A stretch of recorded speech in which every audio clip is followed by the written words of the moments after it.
A special thank you to Brad Van Meter and his State Farm team down in Des Moines. Give him a call on Monday, and he'll get you a great quote on insurance. Auto rates never been as low as they are right now, according to Brad. They're going down for so many of his customers, and he'd love to serve you and your family's needs. 515-256-6480, or visit Brad online at bradvanmeter.com. That's all one word, www.bradvanmeter.com.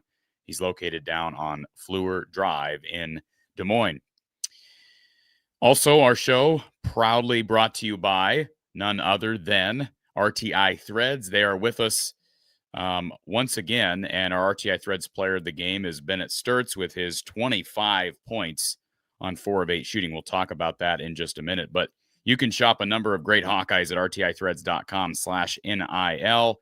Some of these guys are on their way out, but others have a choices to make, I should say, in this day and age. Aaron Graves, Zach Lutmer, Carson Shire, Jacob Gill, all featured on the RTI Threads family NIL page.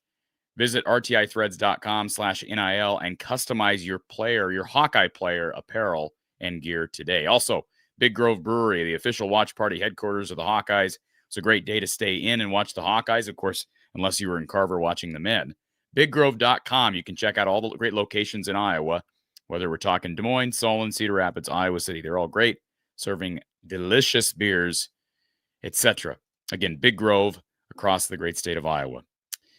Well, this time we would like to welcome none other than Coach Gary Close. Gary. Corey, how you doing? Why can't I see you? Let's see if I can. I can see you, but I can't. There we go. No, I can see you. How are you, Gary? Better the other way, I think. I think I got the wrong camera going here, but you know what? We're just going to roll with it for now. So that's why you make the big money. That's why I make the big money. Yeah, I'd have the wrong camera. Hey, I'll tell you what. I'm going to just throw a stupid thing out there. Your last name ought to be Blowout, because we're here talking about a couple of blowouts. We're not talking about close games. All right. It's not Gary Close. It should be Gary Blowout. Right? Yeah, hilarious, right? So, the men winning their home opener in the conference, 83-64 over the Terps. And, of course, the women just absolutely dismantling Rutgers here just moments ago, that game going final. So we got Gary here for the first 30 minutes, and then we'll let him slide, get to bed before his 8 p.m. Alarm goes off. And then, of course, we'll welcome in Kasheen Alexander to talk women's hoops. So, Gary, you'll have to catch the football championship game tomorrow, the Big Ten championship game. No. I'm watching that, baby. I figured you wanted to watch that. So this actually works out really good that we're getting you the first half.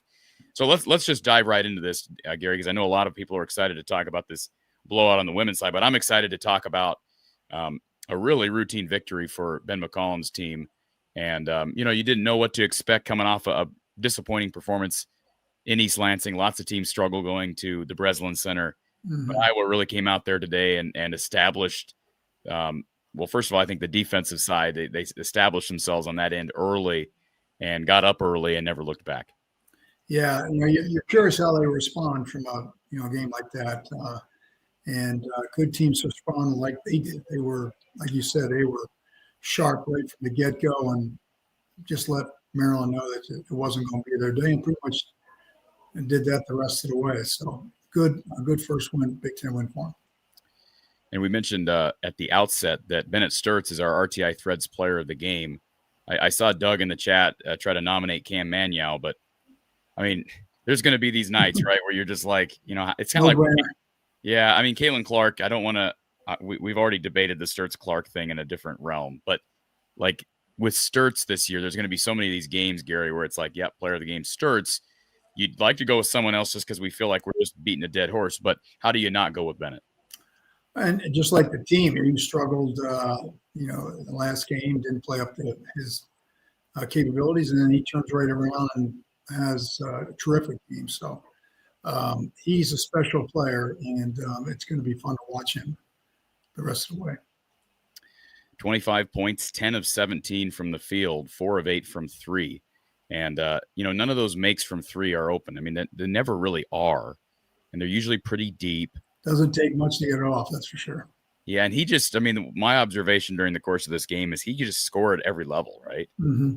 I mean, he's an NBA guy. And this matchup this Thursday, I want to get to this before we let you slide here in a half hour, but Taman Lipsey, Bennett Sturtz, that is going to be a matchup because Lipsey obviously makes his money on the defensive end. And, hey, I think there's some parallels. You can give us an idea.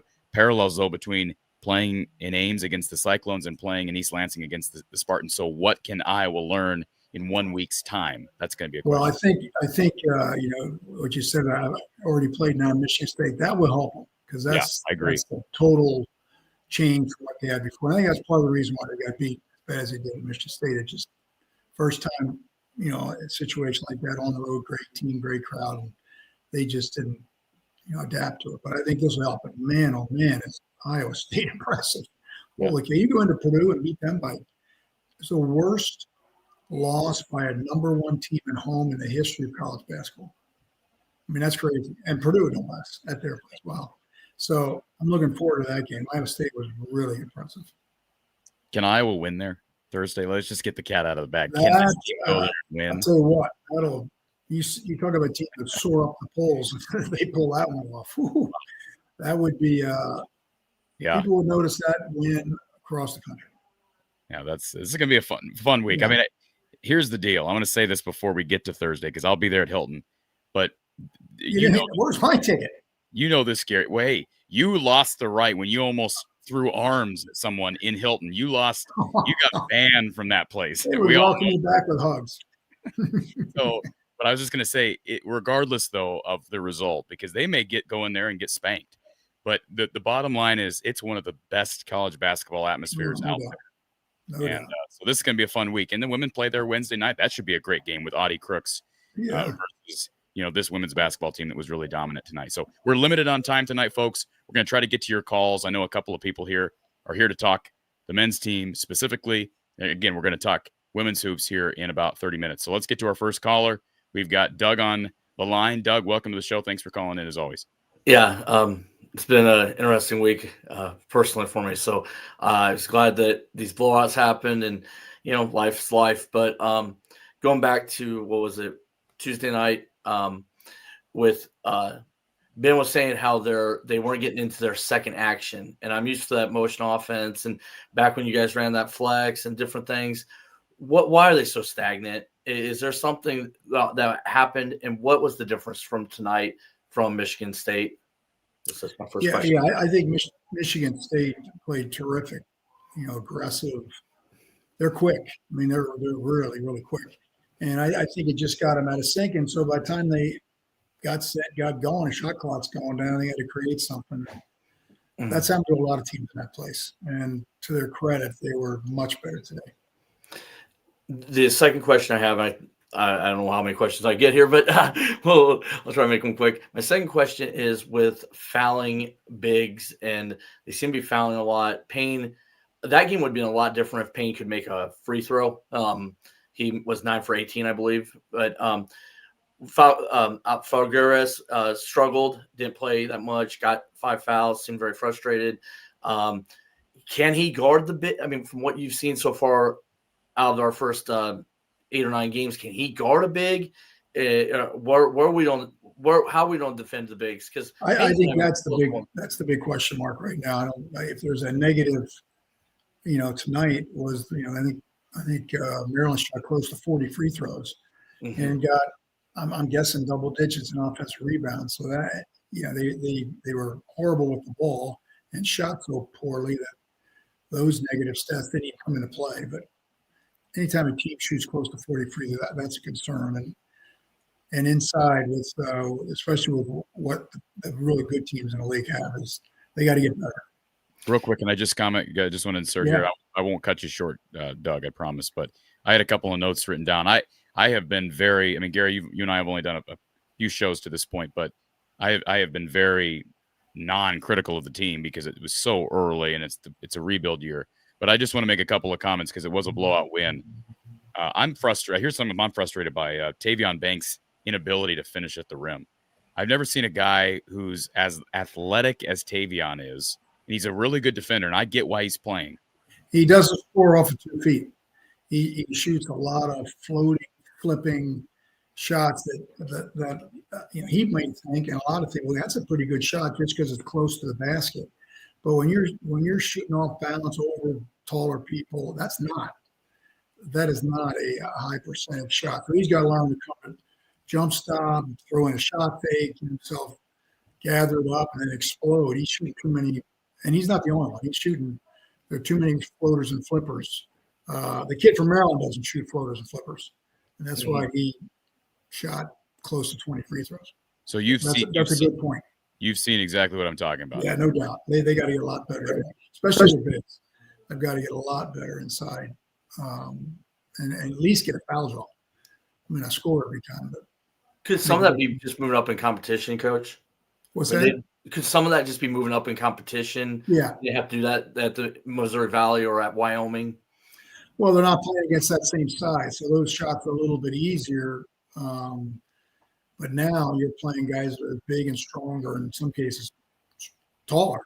And that's where you got to, if you can't get in for an out-and-out, flat-out layup of 1 foot, you should be coming to 2 feet and making a play off of that, whether it's a pass or a shot. And I think we're shooting too many 1 foot flipping kind of shots around the basket. 2 last questions. I can't believe Corey picked that up. That was pretty impressive, actually.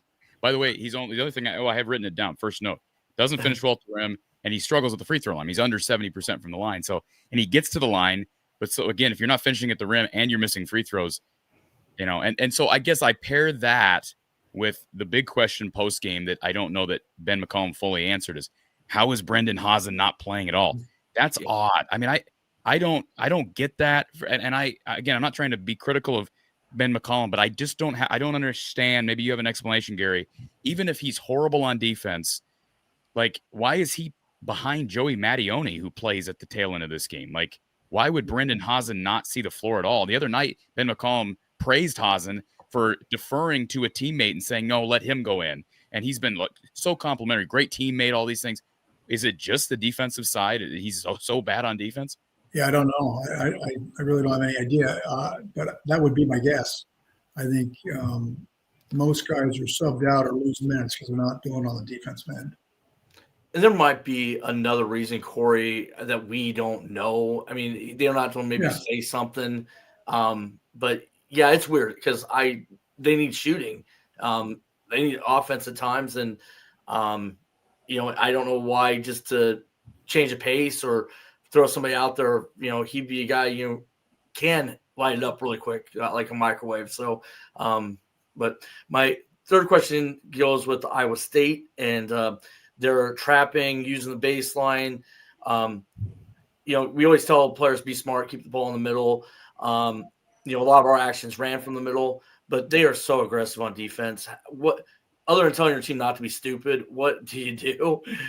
Is there any, because they trap in those corners and teams get stupid. And the tough thing about it is you can try to replicate it and you can't do it in practice. I mean, there's no way you can even assume that you can come close to it. So that's a real adjustment. All of a sudden, they told me it's coming, but I haven't exactly, quite done what exactly what they're talking about. So they've got a great point guard. That'll help because you need to be able to pass well, save your dribble, use ball fakes, obviously move without the ball. But this will be a lot of times you get in an environment like that and it's loud and everybody starts standing around, and that's trouble.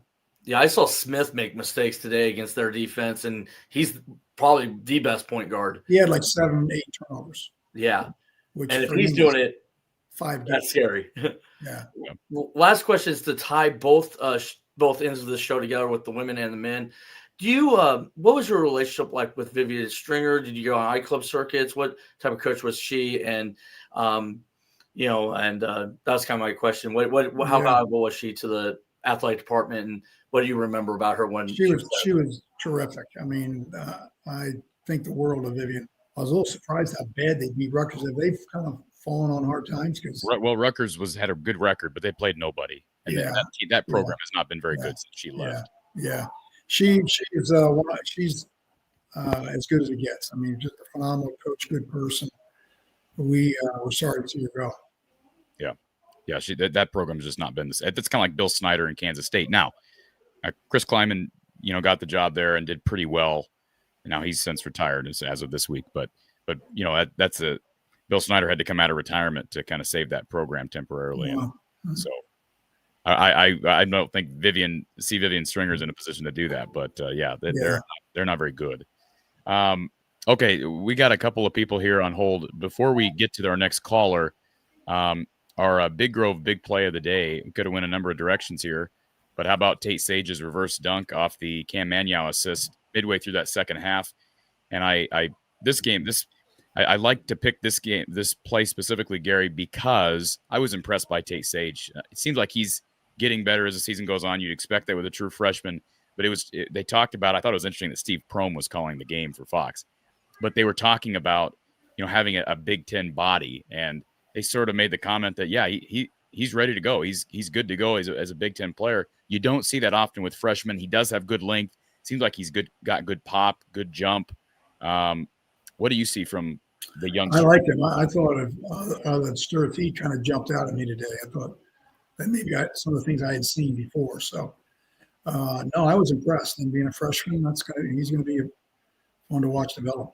Well, you agree with me on a couple things? Yeah, no, you're spot on again. How does that doesn't make any sense. But anyways, we'll just, I'll go with it. I'm happy. Hey, that means I'm doing something right. Okay. That's why you're making that big money. I told you. That's right. Speaking of making big money, we had our own Kyle Spence there live at Carver-Hawkeye as a media person. So, Kyle, you got to attend the press conference with Ben and observe the crowd. You told me during the game that the crowd did funnel in nicely, and it was kind of a late arriving crowd, but it was better than I think.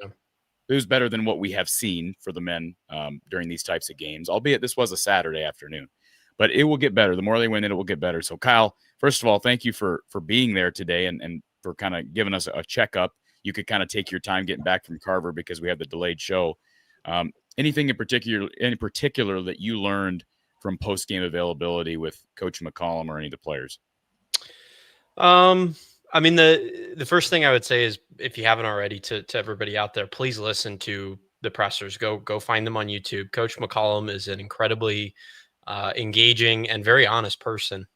One of the things that I thought, just as a general, there's certain things that were said that were interesting, but just as kind of a general feel was, you often get, in some of these press conferences, you get the so-called coach speak, right? Where coaches are asked questions that they don't really want to answer, and they give kind of a, I'm answering to get through the question, but I'm not really giving you the information that you're kind of looking for, right? And one of the things I thought was interesting was that it was almost flipped, because the players gave the coach speak, and kind of the, you're right, I need to play better, whatever, the generic answers, right? And Ben gave the very honest answers. Ben was asked several questions. One guy asked about some of Cam's passes out of the post, and the question was something like, what makes him a good passer out of the post? And Ben looks at him, he goes, well, I don't know. I didn't think he was a good passer out of the post until today. Just not stuff that you would think a coach, would say in that moment. He was asked another question about, does this help change the momentum before Iowa State, on the back of the big loss at Sparty? And he goes, no, I don't think so. We just have to keep doing what we're doing. He basically said, I don't care about the outcome tonight. We're following a process, and this was just another step in the process. So anyways, and another point that he had was, several people asked him about the conversations he has with players on the court. This is another thing. If you go to an Iowa game, you could almost, irrespective of the game going on, you could almost buy a ticket just to watch Ben the whole game, because he is active. He is yelling and screaming, and it's not at the officials, it's at the guys. And the guys are giving him looks. Cam a couple of times went right back at Ben when he was criticized by Ben.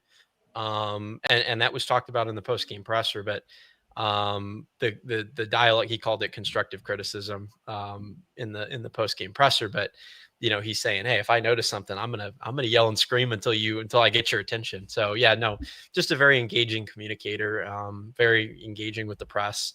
And just, again, if you haven't seen it already, go to a game, not just for obviously supporting the Hawks, but just to see the difference between him and some of the previous coaches and coaches around the country. And also listen to those press game pressers, because they're very, very, very interesting to watch. How much of that is the being able to be at the game and hear that, Gary, is that consequential to you, or is that just kind of like window dressing, like everybody's got their own style? Yeah, I think you got to be yourself.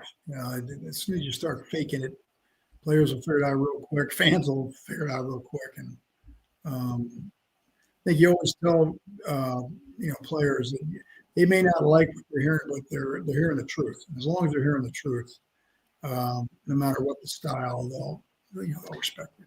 Yes, and he talked about the interactions that he had with Cam, and I thought this was very telling of the relationship that Ben has with Cam and with Bennett and all those guys. Another thing that was funny when they talked about the heated exchanges throughout the game is he kind of made a joke. Bennett has kind of been there and done all that with Ben, right? He understands how Ben works, and so when Coach McCollum does it to Ben, does it to Bennett, he just kind of takes it. He's like, yeah, it is what it is. He's used to it. Some of the other guys, especially some of the guys that didn't come from Drake, they get that communication, and it's almost like he's talking to me like that, and then it's like, oh shoot, yeah, that's how he does things. But yeah, he said one of the quotes that he had in the post game availability was that he said, if I yell something at Cam and he doesn't yell back at me, then I know I'm right. And if Cam yells back at me, he's usually right. I thought that, I just thought that's like, yeah, you just didn't hear that from Fran or from other coaches around the country. You just don't hear conversations like that. Gary, I know that one of the other things that I had in my notes, I think Doug mentioned it in his comments briefly, and I want to ask Kyle if it was mentioned, because I know McCollum did address it during Zoom availability this week. But Alvaro Folgueras struggled with foul trouble against Michigan State. He fouled out tonight. And I thought he got some bad whistles against MSU. Maybe he got one bad whistle tonight, but he fouls too much. Let's just call a spade a spade. He fouls too much. Why? Why is that? What do you see when you watch Alvaro? Why is he struggling through 2 games? Yeah, I think a lot of it's just these games have been totally different than the ones they've played before, and especially with big guys. Big guys can get in foul trouble if they're not smart. They don't stay down. They use their body too much, things like that. It's easier for big guys to get in foul trouble than guards. It can happen to both, but especially ones that are going through an experience like he is for the first time in some ways. So hopefully, with more minutes and more experience, that'll get corrected. But it's as we mentioned earlier, that's a concern. You can't let a team shoot that many free throws and expect to win, especially on the road. So they've got to clean that up. And Kyle, was there any mention of the? I'm throwing this up here because Fran McCaffrey and the Penn Quakers are actually battling Villanova tonight. So I figured I'd throw this up on the screen briefly. But was there any mention of Alvaro and his fouling out tonight? No, that wasn't brought up in postgame. No. Okay.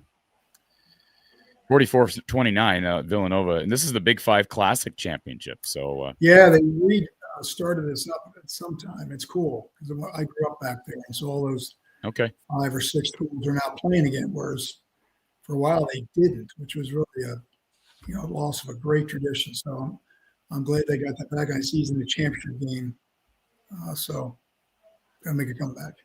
Yeah. So if I'm not mistaken, you tell me, Gary, but let me see if I can name them all: Penn, Villanova, LaSalle, Drexel. Well, we're kind of on the fringe. Okay. Temple. And Merrimack. Who did you got to run by me again? Merrimack. No. Okay. No, Merrimack's out. Okay. No. Penn, Villanova. Yep. Temple. Yep. Who did I say? I said St. Joe. I said Drexel. Okay, I didn't say St. Joe. St. Joe. Duquesne. That's the one. I see it in the chat. Duquesne. No. Duquesne's not in the Big 5. It's only in Philly. It's only in Philly schools. Duquesne's in Pittsburgh. Okay, well, this chatter doesn't know what he's talking about. No, he doesn't. Thank you for trying on competing on today's Gary Close Showdown. But so, yeah, did we name all 5 then? I think we did, didn't we? St. Joe's. Oh, we're not going to go through them again. Anyway, it used to be cool. They used to have double headers, and 4 of the 5 would be playing, and fans were getting after it, and it was a lot of fun. Is the other one Hofstra? No, that's in New York. All right, whatever. Yeah. I'm not going to try. So, all right. Villanova, St. Joe's, Penn, LaSalle, Temple. LaSalle. That's the one I didn't say. LaSalle, and I knew LaSalle. That was dumb of me. So where is Drexel then? Philly. They're all in Philly. It is Philly. Oh, that's okay. All right. All those schools are in Philly. Cool. All right. Very neat. Lemansky, thank you for the super chat. If you have not listened to Coach Ben post games, he has a good sense of humor. And yeah, Kyle, you brought it up, but Gary, I'll ask you the question. And Doug also mentioned the comment post game after Michigan State that Iowa was not getting to their second action enough. And he brought up the Ole Miss game, and he said Ole Miss switched on everything. So it became a matchup-driven offensive attack. And we kind of got stuck in that against Grand Canyon, and it worked against Grand Canyon because we just were able to overmatch them. But you can't be that way against Michigan State. You got to get to the second action. In layman's terms, for people that don't know what that means, explain what Coach McCollum is saying. Well, they probably have an initial look that they're going to run, and then if it breaks down, here's what's coming next. And in that case, with all the switching, they felt they probably got to an advantage that they thought was a good matchup. And then you're going one-on-one and standing around, and so that's where you don't get to the second action. Now, if that person overwhelms the guy that's guarding them, then it works. If it doesn't, in that case, with Michigan State's quickness, they probably felt they could guard all 5 positions. And that's why they switched so much.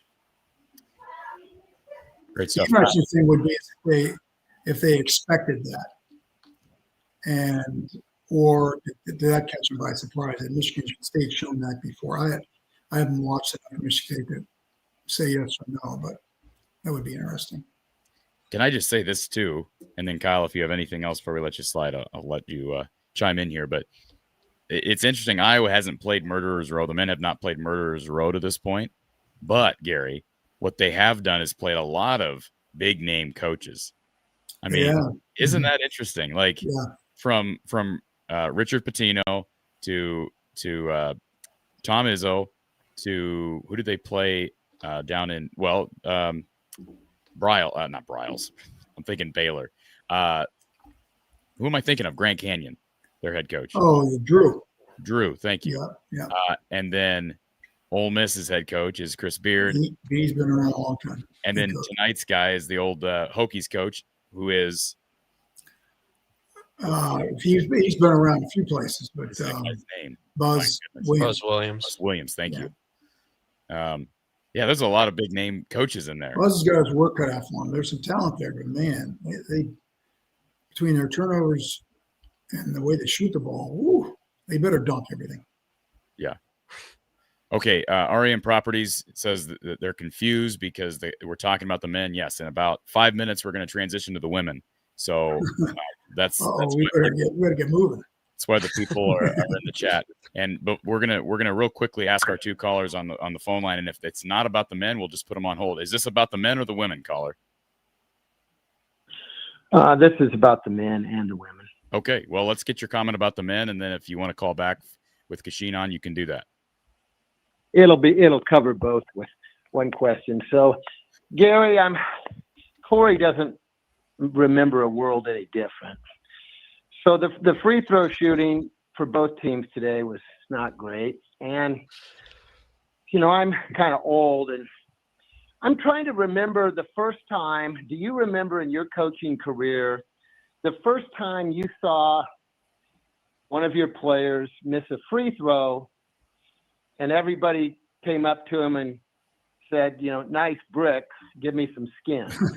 When did that evolve that it's like, because when I grew up, there was no, hey, good try, way to go when you missed a free throw. I'm just wondering, the first time you remember the guy standing on the free throw line and then they walk towards the shooter after he misses and they do a bunch of low fives. You remember? Yeah. That's a good question. I'd say it's been in the last 20 years or so. Maybe in the beginning when I coached, it wasn't as prevalent. It's just kind of mushroom. Do you ever remember it not happening in your life, Corey? What not happening? Shaking hands at the free throw. Where a person would miss a free throw and everybody just stood there and they didn't go give them low skin because they missed. I guess I never really paid that close of attention, to be quite frank. So they're not doing that now? It's weird.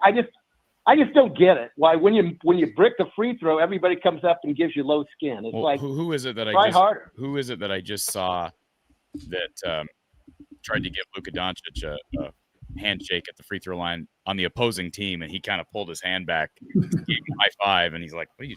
He's trying to get in his head. Who was that, Kyle? You're the NBA guy. I don't remember. Anyway, Luka the other night, but anyway, it's just more of a psychological thing than anything, because you'll see it all the way from junior league basketball in fourth grade all the way up through the pros. It's just an interesting dynamic. Anyway, thanks, guys. Thanks for the show. Have a good night. Thanks for the call.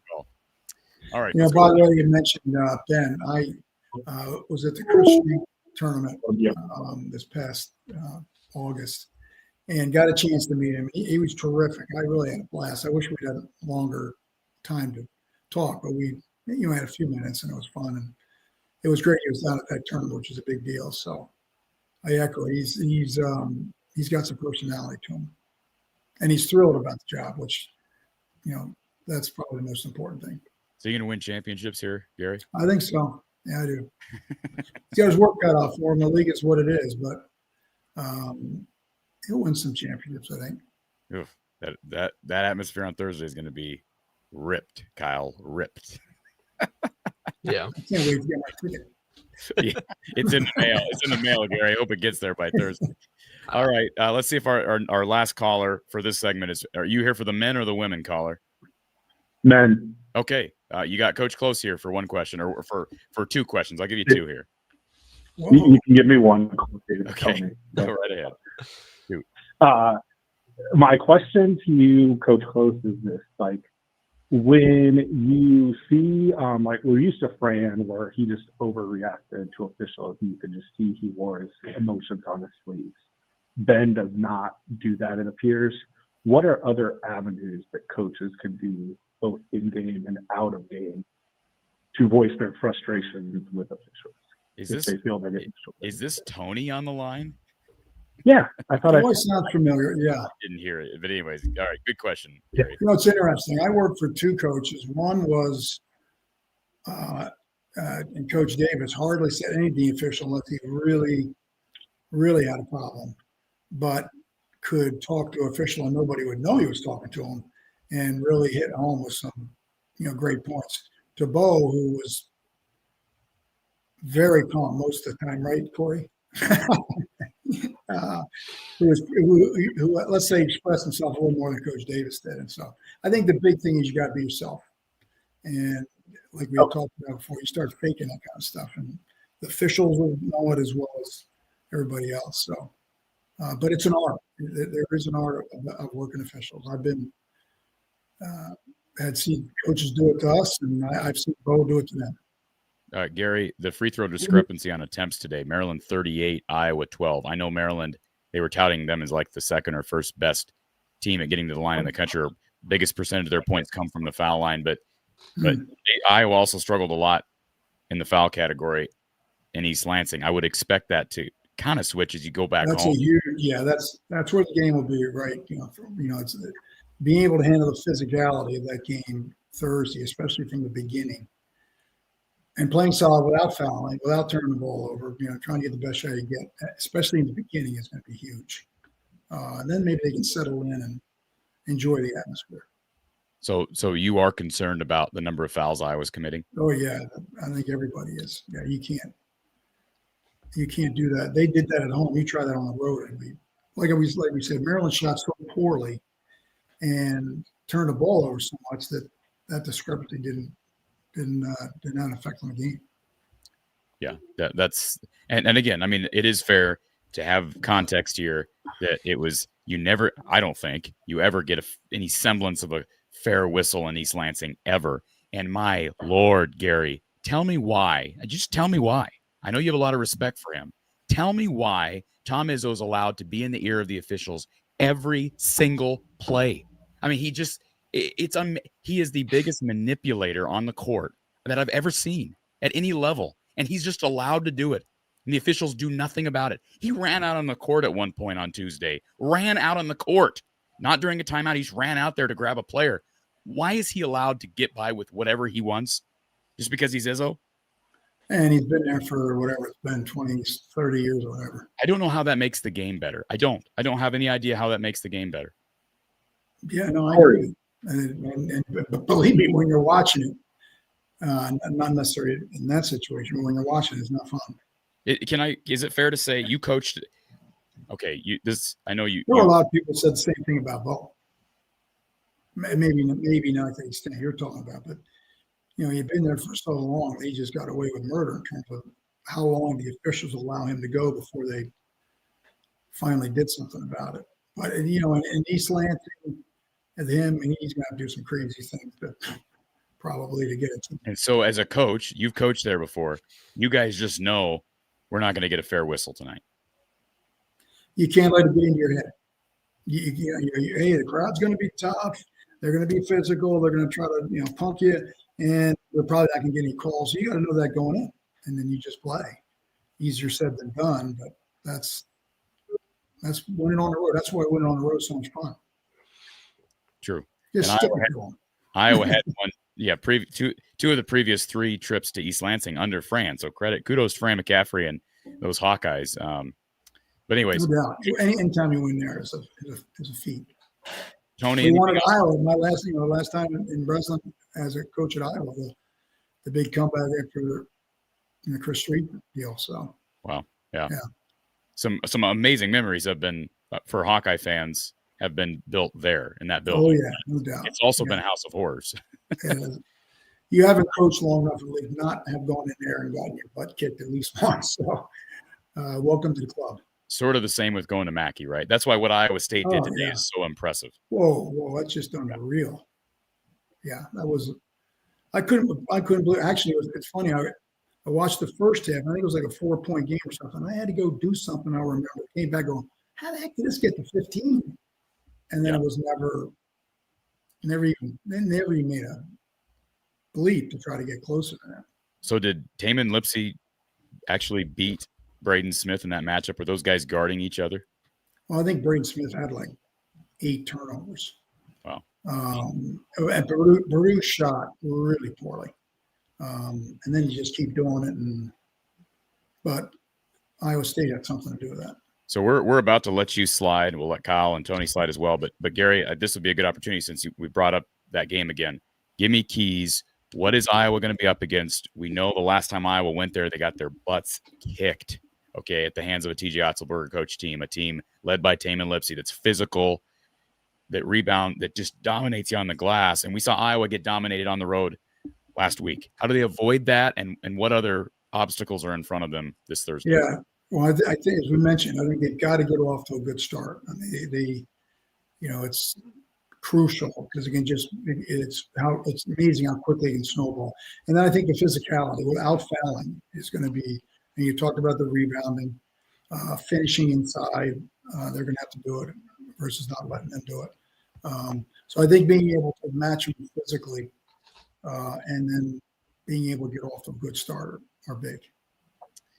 And but you said it earlier, but dealing with the crowd, it's the nice thing is they've had it in East Lansing. You don't get much more of a hostile environment than East Lansing. So what they're going to see in Hilton is not going to be a surprise to them. No, and that's good. I mean, this would be the first time in Hilton and not going to Breslin. The task would be even more difficult. Right. Yeah. You mind if I get Coach for 2 quick questions, Corey? Sure. Go ahead. Okay. I'm getting. Thanks, Tony. Appreciate your call, sir. Thank you for the call.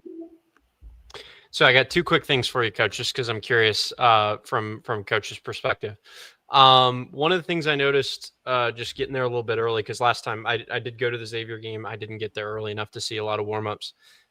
Ben's team seems a lot more structured in warm-ups. A lot of stuff specifically on defense, on ball movement, post work as well. But it seemed like when I was at games with France teams, I'm not even saying there's a right or wrong, solution, but France teams, there was a lot of catch and shoot. There's a lot of kind of very loose, fun layup lines. With Ben, it was very much drill to the drill to the drill to the drill, one thing to the next very quickly. Where do you stand on that? What effect does that have on the game as a coach? Just your thoughts on that. Yeah, I'd like to see it. Obviously I haven't seen him in a warm-up situation, but I think, again, it's, we talked about it with officials and other things. You got to do what you're comfortable doing. And especially at the beginning, even though he's got a lot of kids from Drake, establishing what's going on. This is what's important to me, and to do it in an honest, way. And that's good. I like it. I think he's not afraid to be who he is, and that's good. Yeah, no, I mean, I like it too. And from my perspective too, I don't know. I mean, again, totally different sport, but with golf, there's a lot of, especially when you're trying to get kids to perform, like college players to perform. One of the things we talk a lot about is your brain pattern recognition. So when we send guys to go warm up to play college golf tournaments, one of the things that's really important is that they're going through the warm up the same way each time, because the brain will sort of start to pick up on the fact that, okay, as I go through this drill and this drill and this drill, I'm getting closer to performing time. And it does certain things to your brain chemistry to get you focused, all those kinds of things, so that you're not kind of all over the place with loose thoughts and all that sort of thing. So I don't know. I just thought that was interesting. And if you ever go to a game, I'd love to hear your thoughts on what they're specifically doing. Yeah, I'd like to see that. When do they do it? Right up till they go back in and come out for the introduction? They go way before it, or? Yes, it started about 40-ish minutes before tip, and then went all the way through. I can't remember exactly when they ran in, maybe 10 or 15 minutes before tip. And it was a lot of, it was post feeds and then spin into layups. It was a lot of ball movement stuff. running plays, running different actions, and then a lot of team defense stuff, closeouts and all that kind of stuff. So yeah, I mean, again, it's not that there's a right or wrong answer, but just very different to Fran's teams that were a lot of like loose, dunking in the layup line and all that kind of stuff. Not that they didn't do a little bit of that, but definitely markedly different. Yeah, that's interesting. The other thing that I thought was interesting that Ben talked about was he talked about Michigan State. Somebody asked him about the Michigan State game in particular. Some of the actions, I mean, obviously they're talking about second actions, but even first actions that they didn't get into. And Ben sort of talked about he took accountability for the Michigan State game, said he didn't get the players into the actions he wanted them to get into. And he kind of talked very briefly about how, it's not, if you want to get to a certain action, you can't just call a particular action. Sometimes you have to do certain things in your play calling to sort of lead up to calling a particular action, which I think is very similar to football, actually, right? Like people think they watch football and they think, yeah, exactly. Like people watch football and they think, it's just the same as calling plays in Madden. Well, that's obviously that's not true, right? You have to, play action only works if you can run the ball, stuff like that. Right. Is there anything that you would add in there about, play calling, getting into certain actions and what it can take to get into a play that you want to run maybe 3 or 4 possessions before you run that particular action? Yeah, I think you mentioned that. The thing that popped into mind was the switching. And maybe that was something that they had not expected and it kind of caught them by surprise, which could really screw you up. It's like, what are they going to do on a ball screen? Are they going to play drop covers? Are they going to really hard edge? Are they going to trap? And you think it's going to be a drop, and they trap, and so it can mess with you a little bit. So, but I think, like at Michigan State, the same thing with Iowa State. I think the physicality gets you standing around, or you start to dribble too much, and now you don't have time to get to what you want to do. So, it's going to be interesting to watch. Yeah. No, I thought those were both interesting things from Ben. So we'll keep an eye on those as things progress here. Well, Kyle, great work today being out at Carver, and hope you enjoyed the experience. And it's great. We'll do it again. And plug for our Discord too, by the way, because we had somebody, Tony, I think it was, that asked a question in the Discord, and we will have, I don't know if you've announced this, Corey, but we will have representatives at several games, not all the games, but if you want to get in Discord, today Tony asked a question and it got answered in the post game, and we were able to relay that back. So there's a chance maybe whether it's me or Corey at a game or some of our interns that if you want something answered and we go to press conferences, you can get your question in. So another chance to join Discord and get in on some of that action. Yeah. And there's just always conversation going on between me and Kyle and, all the mega fans out there. So if you love the show, join it. It's super, super easy to join. Not expensive at all, really. $50 for a year, and we'll eat the third-party payment charges. So just label your donation Discord, use the service of your choice, PayPal, Venmo, Cash App. You got a credit card, you want to use that, just go to the PayPal link in the description. You can do it without a PayPal account. Very easy to join, and then we'll email you a join link. So, all right, Gary, it's always fun. I'm glad we get together for Big Ten play, and let's just cross our fingers. And, there's an old saying, I almost thought something else, but I'll say it not in reference to the game Thursday, but what do they say? When you have no chance of survival, they say, curl up and kiss your butt goodbye, or what's the old?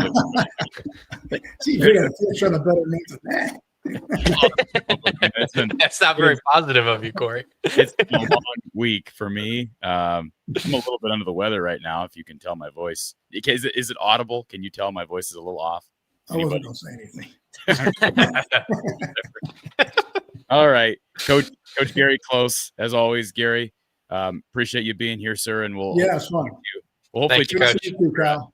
Yep, good to see you, Coach. Let's look forward to hopefully a shocking, impressive, shocking victory in Hilton. It would be. You'd have to go back a ways to find we'll come throw a parade on here if that happens. Oh, man, that'd be fun. All right, Gary. Take care. We'll talk to you soon. All right, Kyle. Feel free to call back in with our segment with Kachine if you'd like. But again, thank you for being out at Carver and holding down the fort from the Hawkeye of the Storm Fort, and you and I will talk later. Absolutely. Thanks, Corey. Thank you, sir. All right, folks, we'll be right back. We're going to take about a 60-second hiatus. And when we come back, as you saw across the bottom ticker, we'll have live here on the show, we'll have none other than Hawkeye women's basketball great Kasheen Alexander talking Iowa's huge blowout win in Piscataway over the Rutgers Scarlet Knights. We'll be right back. Let me introduce you to one of the proud supporters of From the Hawkeye of the Storm, Iowa floor covering down in Bondurant. Now, for the last year and a half, you've heard me talk about this great company in the heart of central Iowa. They've got their tough core, click together, 4.5 millimeter waterproof vinyl flooring, great for you DIYers out there. But even if you're just a contractor or you need a different type of flooring, they've got you covered, whether it be tile showers, carpet. Give Iowa Floor Covering a chance to serve you better and serve your flooring needs. Visit them online at iowafloorcovering.com. That's iowafloorcovering.com, or you can give them a call at 515-379-7000. That's 515-379-7000. Thank you to Iowa Floor Covering in Bondurant. And a quick adjustment there because their number has changed and we're getting that ad updated. 515-207-0228. 515-207-0228. Their website remains the same and their service remains the same.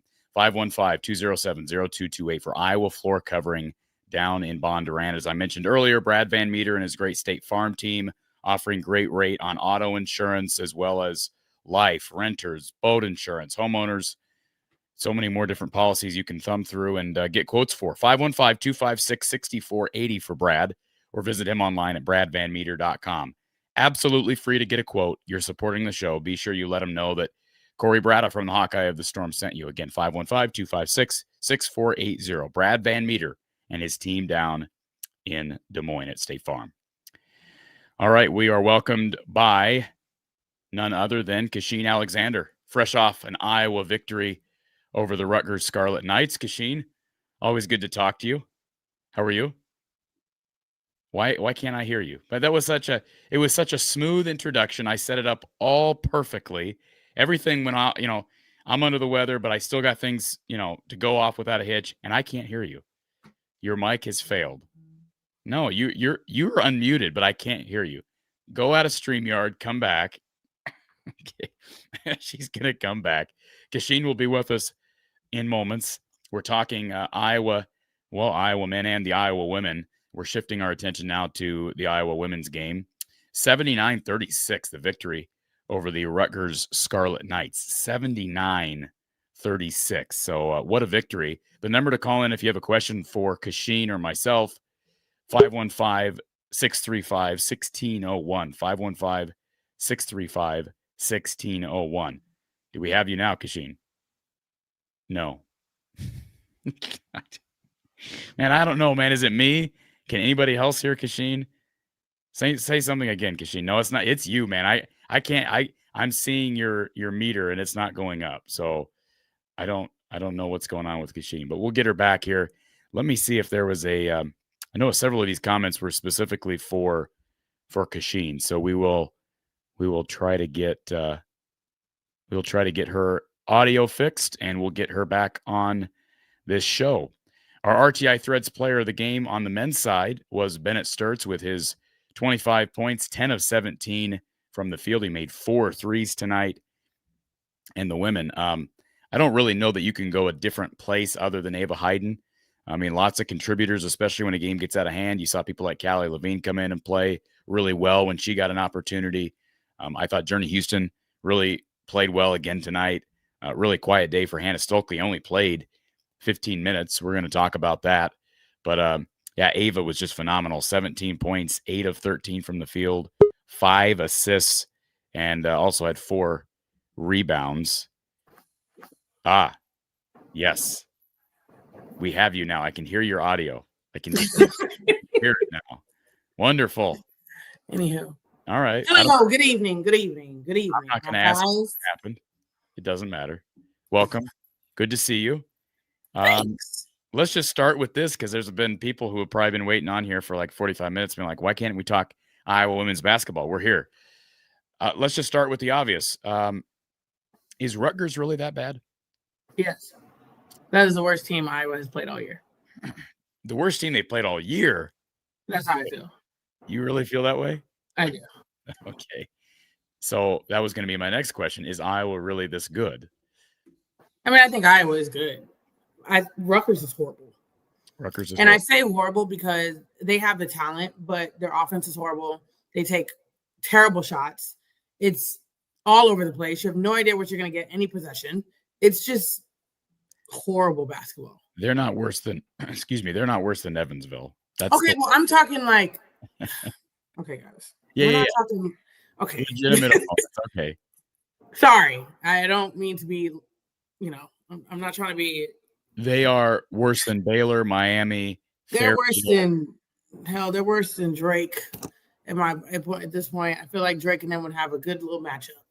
I feel like, yeah, Evansville was really bad. Okay, I know.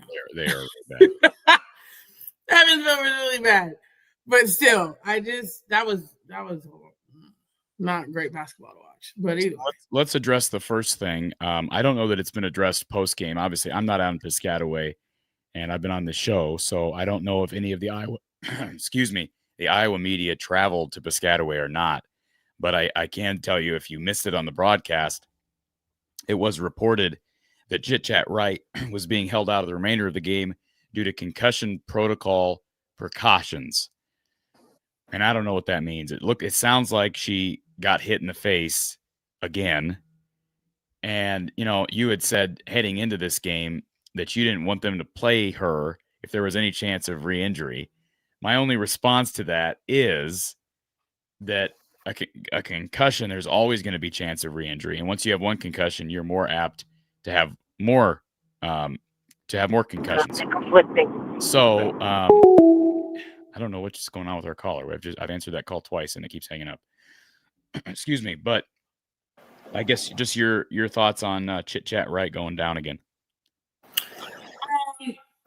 You're right. Concussions are very tricky. Hence why I was very hesitant to even put her in the game because Rutgers is not a good team. They can be very aggressive and a little wild at times. And you can get, an inadvertent, not saying anybody's doing anything intentional, you can get an inadvertent situation. And the fact that I feel like it's been touch and go for so long, and then all of a sudden, she can play. Like, so I feel like I probably wouldn't have took that risk. But again, you've got the other side of it where it's like you want her to have some kind of play before Iowa State. I just don't know if I would have risked that personally. Well, we don't know the extent. Hopefully it was just precautionary. I mean, she got hit in the face in the first quarter. I mean, she just seems to get hit in the face. Is it because of her height? I mean, yeah. Around? She's right at the elbow length, she's right there. But I do think that I'm hoping that it is precautionary because Coach Jay and the staff realized, like, we don't need her in this game. You know what I'm saying? So she was probably more inclined to get injured in the game than actually be of use. So I think I'm praying. That's what it was. That would make sense too. Yeah. A lot of great comments in the chat that were thrown up there early on, and we didn't get to them. And there was a comment about the lack of intensity by Rutgers. This kind of goes with what you were saying about this team. The lack of intensity and energy of the Rutgers team is shocking on a nationally televised game. Even the coach didn't seem to have fire. Embarrassing. Hawks played selfless team basketball. Let's see if we can get our call answered because it seems like we're having issues. Thank you for calling Iowa Postgame with Kasheen Alexander. Who's on the line? Hi, this is Annie from Brooklyn. Hi, Annie. How are you? Annie, you on your way back?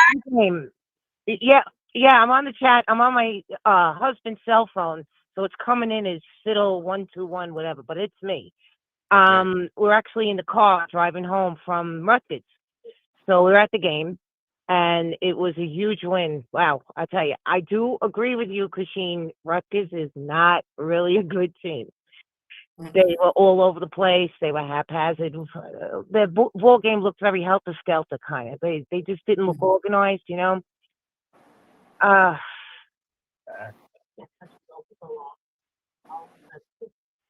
don't know if I can hear you. Anyway. We got you. I can hear you. You got me. Oh, okay. Oh, yeah. Because there's a delay. because we're in the car and the Bluetooth and the anyway. You're okay. We can hear you. Okay, good. I thought Ava played great, and we got to the game. They let you in at 5:00, so I got to see their full warm up. I got to tell you, these girls are in shape. They really look strong physically because I never really saw them live.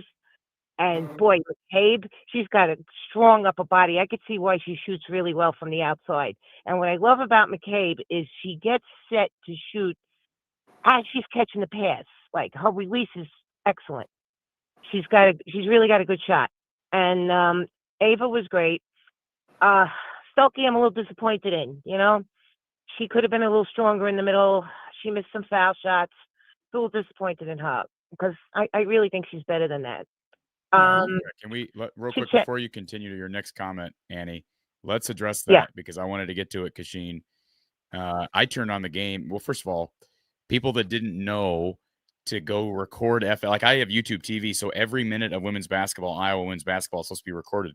But when they start a game on FS2, because the officials, the Zebras on the men's side, decide to make the game in Carver a foul fest, and the game ends 2.5 hours in as opposed to 2 hours, and you missed the first part of the women's game. So unless you went over and recorded FS2, YouTube TV doesn't know that the game is being televised on a different network. So I missed the first part of the game. The reason I bring it up is what I did was set my DVR before I left, and I put the men's game in because my husband's a big Iowa fan, and I had it extend because you could hit extend the time.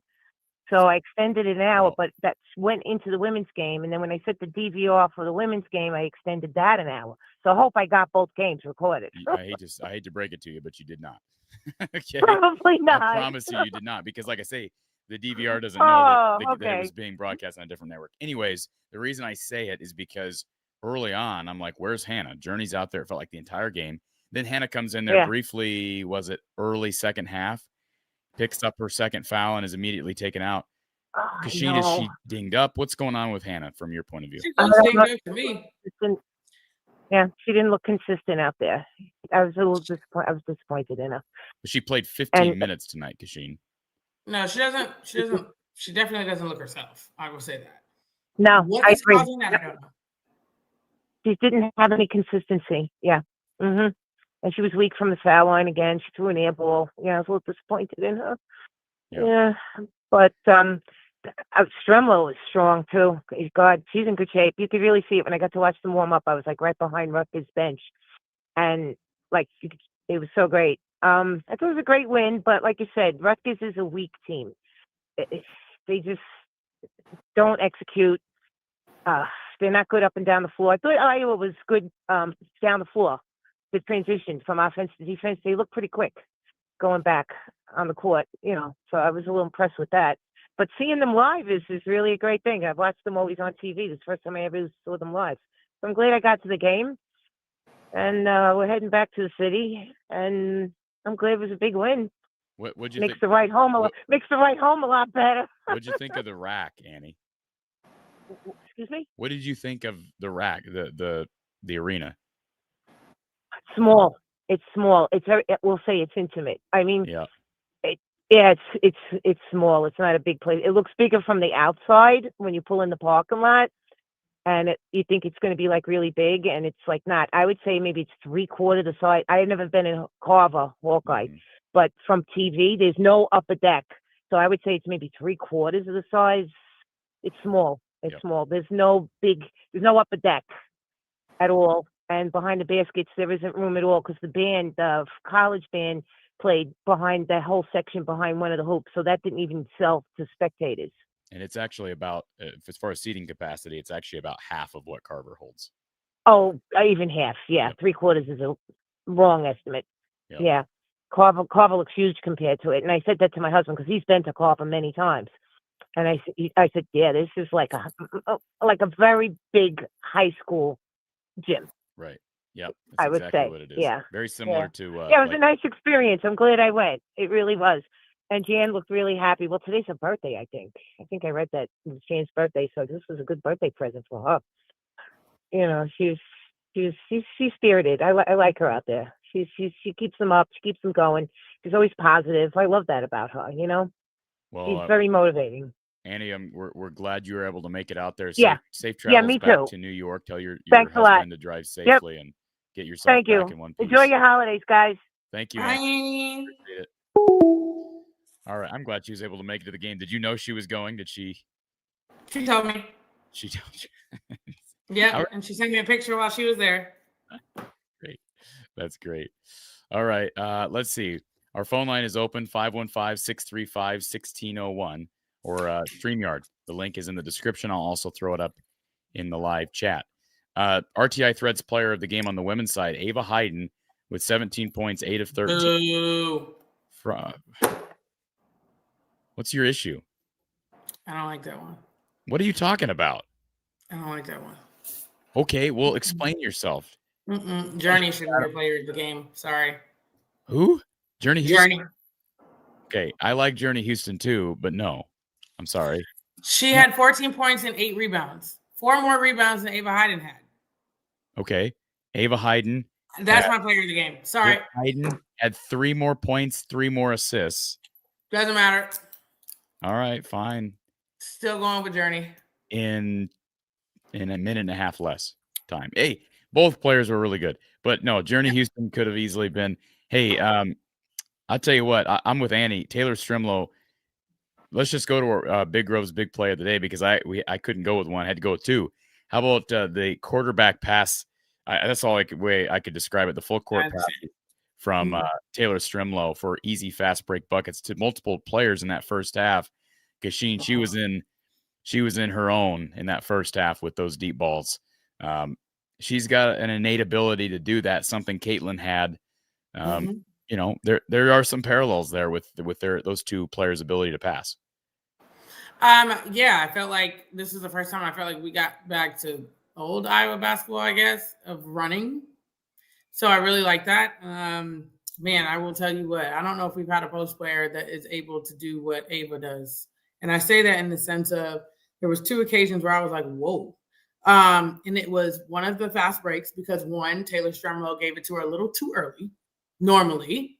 And Ava was still able to put the ball on the floor and still able to make the bucket. That does not happen often with 5. You got to get it to them in stride so they can just. And then the second one was on I can't remember exactly what it was. It might have been a steal of some sort. I think it was a steal. And they gave it to Ava like right over half court. And then it was a 2-on-1 break with Taylor McCabe. I was like, now, warranted, you can tell that I can't remember who passed it. Didn't realize they were passing it to Ava. But Ava was still able to put the ball on the floor and make a 2 versus 1 pass. That is not something 5s are capable of doing. A lot of them. Let me say that. So, because I was nervous when she got it, but good for her nonetheless. But I really liked Taylor's pace today at the point guard position. I really like that, and I hope she continues to push that because I do think that that's something that we can definitely take advantage of, which I think we've been saying. So, Big Grove's big play of the day. Credit to Taylor Strimlow for a nice pair of deep passes in that first half. What do you think of Addie Deal tonight, Kasheen? I think Addie is continually just getting better, getting more comfortable. Her little mid-range is coming together nicely. So I think that's is on her side, I would say. But I like what I'm seeing so far with Addie and her progression. Can I just say, I never thought I would say this. Like you asked me 2 years ago, I never thought I'd say this. I love Callie Levine. Callie Levine. Callie Levine. Callie Levine. Okay, that okay. Callie Levine. Address Callie Levine. Come on, 32. All right, let's address Callie Levine. She came in there, hit a couple of shots, 2 threes. I know the one was counted as a 2, but I'm gonna say she was. Want to say hi? Come. Juliana, she got excited about Callie. Hi, Juliana. She did. Hi. Did you watch the Iowa game? You can go back, Mama. No, she was watching her iPad, apparently. Okay. But I would. You all right? What's Juliana's show of choice? Is she a Bluey fan? Is she a? She is. What do they watch now besides Bluey? You know, actually, she actually does a lot of, what do I call those? Like Lingo Kids and like those kinds of things. Okay. So she does a lot of those, but if she does watch YouTube, it's like, I don't even know, something called Dina and Roma. I have no idea what half these things are. People baking cakes. Like, who knows at this point? Like, I'm just like, okay, works. But yeah, So I already see the comments. Callie should be playing more than Kylie. okay, let's not get over ourselves. See, I knew you. See, you're going to start something when you start chanting, starting the Callie chants. No, I mean, in the sense of, I will say this. Callie has played this game, has played her name into Coach J's brain. What I mean by that is we have some injuries, okay? And there's those times where you're like, who in the heck can I play? That won't happen in the next couple of games, right? Because she's played well. And so now as a coach, you're like, okay. So when you have that opportunity to get her in, she's going to go in because she's played her way into your brain. I'm not saying she's played her way onto the floor. We're not going to say that. But she's played her way into your mind in the sense of, okay, I have Callie as an option. Before, she was not in Coach J's mind. Okay? So honestly speaking, good for her. Way to make the best of your minutes. Absolutely. And no, what I was going to say is, I can't believe I'm saying this, but I really love watching Taylor McCabe play basketball. I mean, I really do, because she is, I mean, for all the criticisms that I had for her in the first couple of years of her career, it came down to this. She was slow laterally. She looked lost on defense. And you took away her three-point shot, and she's not giving you anything, right? Mm-hmm. Can't be one-dimensional at the college level. But she has really become a more physical player. She's not going to dominate you physically, but she's more comfortable with physicality. She is a much better rebounder than she was as an underclassman. And, she's just a very confident three-point shooter who is at least decent on defense. I think she's very smart. She looks like a smart basketball player now, Kasheen. Is that for sure? Yeah. I mean, she was last year. She just had to get the flow of the game. We saw some of these things last year, and we were like, okay, yeah, she's a great passer. She's this, that, and third. She's got great vision, so on and so forth. But I think now she's comfortable. So I love that for her. And I don't wish injury on anybody. I'm not going to say that. But if we are going to look on the bright side of things, Chit Chat getting injured actually propelled Taylor, because before that time it was slow. Like it was like, where is Taylor? This isn't Taylor we saw last year. Blah, blah, blah. And then it was like she got this opportunity, she made the most of it, and it's kind of propelled her for the remainder of the season. Which Taylor are we talking about? Stremlo. I'm talking about McCabe. Oh well. Wait, what? You was talking about McCabe this whole time? Yes, I'm talking about McCabe. I said McCabe. Okay, let's roll back. Because I love Taylor Stremlo. I love watching her play. I love everything about her. Okay, let's go to Taylor McCabe. Okay. Taylor McCabe. That's interesting that we were talking about different Taylors. No, okay. Let's wrap Stremlo up. Yes, love her watching her play. Very smart, good passer. Doesn't turn the ball over like she used to. Knows what she is offensively. Is physical. Is a general. But yes. Taylor McCabe is also a better rebounder than she was young in her career. Agreed. She's a terrific three-point shooter. I think she's very basketball smart. Am I right? Yeah, because she's not someone I feel like I have to worry about anymore. Right. And I think that's something that I don't think many people really understand. Yes, she could be this, yes, she could be that, but I do not have to worry about Taylor anymore in regards to that. I know what she's going to do, and that's that. She's not a liability anymore on the defensive end. She's not turning the ball over. She's just a solid player right now, which is amazing. Yeah, and she finished 4 of 6 from 3. When you can go 4 of 6 from 3 on the road, you're probably going to play a lot, and she's earning it on both ends. See, I know I'm not crazy. Somebody said Corey said Stremlo. I heard it, but I knew he meant McCabe. Because I'm like, I swear you said Stremlo. Okay. They're just saying that because I swear. I'm going to go back and watch it myself. Because I'm like. If I said that, then I'm going nuts. I'm probably going nuts. It's fine. Boy, Either way. The chat has been really harsh on Kachine. You're getting in my head now. The chat has been really hard on Hannah Stuelke over the last week. Kasheen, what percentage of the criticism is deserved, and are people going a little bit overboard on their criticisms of Hannah? Some fans are like microwaves; they heat up fast. At the end of the day, so I think she's just having a moment. Okay, it does not mean that oh my God, this, that, and the third. Like Hannah's gonna be Hannah at the end of the day. She had some of the same things last year.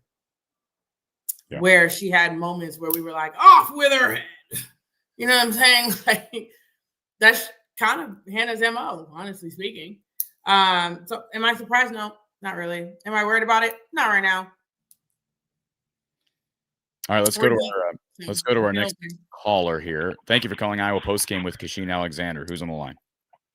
Hey, it's Tyler down in Florida. Hey, Tyler. Corey, Cash, first time calling in on the women's side. Been doing football and basketball, so figured I'd call in on the women's side as well. Appreciate you doing that. So, yeah, hey, good win. I was able to watch both games. Well, I missed the whole first quarter almost of the women's game due to the FS2 thing, but yeah. I'll say going into the next game, I think our next two games is Iowa State UConn, or do we have a game in between? Their next two games are Iowa State Lindenwood and then UConn. Yeah, then UConn, yeah. So just thinking about what's coming up on those, I actually feel pretty good after watching tonight against Iowa State, knowing what they need to replicate. They're able to we're going to be able to run. So Stremlo, for the first time, you could tell Jan wanted him to get out and run, and that was with chit-chat in for a little bit there. You could tell it was just faster. But I think we are going to be able to do that with Iowa State, especially with oh man, I can't remember her name. Audie. Audie Cruggs. Audie Cruggs. Fun fact, okay. I actually refereed her in high school back when I was in Iowa. So was that hard? Was that hard to officiate her? Honestly, it was not. But I'm a very player friendly referee, if you want to phrase it that way, which hopefully you are when you get up to that level, especially in college too. But meaning I'm not going to punish you for skill or something that no one else can match. Right. Because let's be honest, in high school, she got, hacked on probably legitimately 75 to 80% of the possessions. She was getting hit. So yeah, it was a lot of fun. But anyway, in college, a little bit different. Speed can also help. But anyway, feeling they seem to be getting better. Well, my question to piggyback on what you just said, and this I'll let you answer it, Kasheen. What Tyler's saying about running was the game. Do you believe the game plan against Rutgers was against Rutgers because of how they play? We're going to get out and run. Was it because we're getting chit chat? We're going to try to get back and run, or was it because we got Iowa State on deck that we're going to use this game to get our fast break game going, or is it something else? I'm going with Iowa State because even if we didn't run, we were still going to blow them out by 30 plus. Well, that's what I'm saying. If that's what I'm going with Iowa State. So if they believe that we're just that much better, why not use this as a bit of a tune-up for a harder road game here in a couple of days? Yep. That's what I'm going with. Yeah, now, the girls may not know that, though. Like, they may not know that. Yeah. Like, as a coach, you don't always want to tell them, exactly what's in your game plan. So, and you don't want to always look forward because then they may take it easy on Rutgers. You get what I'm saying? So in the coach's mind, that was their game plan. Hey, we're going to run this game so that we can get ourselves moving and ready to go for Iowa State. The girls probably had no idea. Yeah. That's what I was saying. This is the first, I want to say, in several years, but I feel like, and maybe because we're so young, I am seeing drastic improvement consistently. For the first 8 or 9 games, you're seeing players get better. You're not seeing players. The only one would be Hannah. I know the chat has been the last several games hammering Hannah. My view on it is Hannah is what Hannah is. She provides what she's going to do. The coaches have learned to try to get her out in space, let her run, get her in space on the side so she can make one move and go right up very quickly. Because if she has to do something more than that, it's usually a turnover or it's going to get a shot block. And so what I'm seeing, though, is the other players are now stepping up Journey Houston is impressing me quite a bit. That is absolutely someone. So I don't know. I didn't know if anyone had thoughts on seeing consistent improvement, which I can't say we've seen across the board as much in the last couple of years. It seemed like first few games start seeing better competition, and then all of a sudden a little bit less. But I don't know. Any thoughts on that? There's going to be those, right, Kasheen? I think that you're right in that aspect. And I feel like overall, they've done a good job collectively of making the players feel comfortable enough to figure out where they can get their shot, to where they can be effective, which is very helpful when you can figure that out in the offense, because that's where you can be successful. So kudos to not only the players, but the coaches as well in figuring out how each individual player fits within that system, or it could be offense or defensively or both in that aspect. So I agree with that statement. I do feel like collectively they've all gotten better. I do feel, however, the other piece is that they have gelled in that aspect. They know everybody's role. They know who's good at what, et cetera. And that helps as well with your offense. Yeah, fair enough. We'll see how it goes with Iowa State. I know we have at least a couple bodies to throw at Audi. Layla could actually be pretty good in the Iowa State game. Yeah. Just don't foul, but she's going to be able to match her size. The key is, the one thing I'll say, Audi, she is very good about getting to her spot and then do what she needs to do when she gets to that point. So you got to keep her out of the lane. No one in the country is going to match Audi Crooks' size. And I'm not saying that I'm not saying that to be funny. I'm just saying literally nobody's going to match her size. She is going to hurt you in a number of ways because of her size and her skill. So I agree. They got to throw bodies at her. Like it's got to be. I think they got people who are dogging on Hannah. She got to play one of her best games of the year this week because. And run. Absolutely. Which I think we will. I do not see Iowa State's guards as going to be able to match consistently the running. I do think we actually are better in the guard position. Corey, what you talked about, Taylor McCabe, there were big question marks whether it was defense or she just a 3, not even 3 and 3. I think our guards are going to be able to move and get what they want. And also, I do think both centers, both Hayes and Ava, hit multiple mid-range, which was also something we hadn't seen a lot of, more normal. I don't think they should do that against Iowa State and Audi. If she's in there, it's catch and move. Ava can go right around her multiple times, at least from my view and just everything that I've seen. I'm not a coach, but it's catch and go instantly with Audi. I will say this about Hannah. I see all the people in the chat claiming that she's still dealing with an ankle issue. She's got a hand issue. Now, maybe she does on both accounts, but especially if she's dealing with an ankle issue, if she's still dealing with an ankle and it's so important that she move a lot, and if she gets matched up with Audi, run. Hannah, why do I keep calling you Hannah? Kasheen, why would you play her today? If she's dealing with an ankle or even a hand, why play her today? I don't think she's dealing with an ankle, but that's just my opinion. Because you're absolutely right. That makes absolutely no sense. Hot take, though. I will say this. I feel like Hannah is going to play better at Iowa State. And I say that because Hannah is a confidence girl.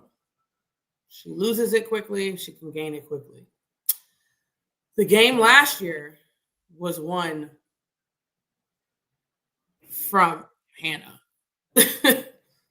Right? Like her defensive intensity on Audi Crooks, everything she did, she changed the game around when they made that switch to having her on Audi Crooks. So I do think that her familiarity, I hope I say that right, also with her knowing that she can be effective will help her coming into that game. And knowing that she can be great in that game. And I'm sure Coach Jay is going to pump her up with using that game as a tool to get her mind ready to go because she was the difference maker in that game. Defensively, we're not even talking offensively. Defensively, she was a difference maker. And I think that's probably what Coach Jay is going to lean on, because if you have a player like Hannah, you can't focus on both sides of the ball. You only have to focus on one to get her confidence back. So with that, if you can get her confidence back on the defensive end, usually that can transition a little bit into the offensive side, because then you start feeling yourself, you start getting going. Then we'll see what happens from there. But I have a good feeling about it. Tyler, anything else? Yeah. Nope, I was just going to say, Cash, enjoyed listening to you and Jamie Prinny back in 2010, 2011 with Rob Brooks calling games. I believe it was my first memory of Iowa women's basketball, really getting into it. So Woo! Enjoy that and look forward to the rest of the year. Tyler, Thank you. show. We appreciate it. Yep. Bye. I love the old school Hawkeye fans. Like my favorite. The ones that the ones I've been around before it was like a thing. Yeah. Now I love the new ones too. Don't get me wrong. But it's always fun because they really saw from like start to finish like Iowa women's basketball. So I always think that's cool. This message has been transcribed. One moment while Is that the same person? Hello? I'm sure it is. Hello. Iowa Postgame with Kasheen Alexander. Who's on the line? Yeah, this is John from North Kasheen, Alina, the Snuggie capital of the world. Snuggie capital of the world. Yes. And she's you ever seen our spokesperson over there? She's always got one of them Snuggies on. I see always. She's got one on right now, John. This one might be gone though, because somebody's trying to steal it. So we're gonna see. Somebody's trying to steal it. Yeah, my best friend is trying to steal it. It almost snowed down here. Almost don't count.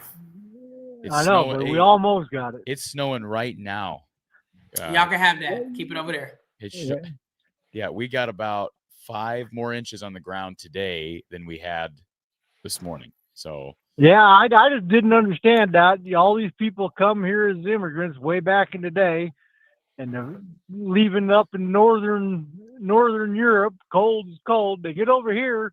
They can go south or they can go north, and my God, they all went right back north, right into the snow. I never understood that. I don't know what we're thinking, but we're here. So, yeah. John, well, our girls did good tonight. They came out fired up, running, throwing long bombs, doing their thing. I thought they looked pretty good. They absolutely did. Yeah, their willingness to go fast. I think their ability to go fast with a true point guard in the game, Taylor Strimlow, is something I don't think any of us expected, Kasheen. We didn't know what Chit Chat was going to bring. But, I mean, it's crazy.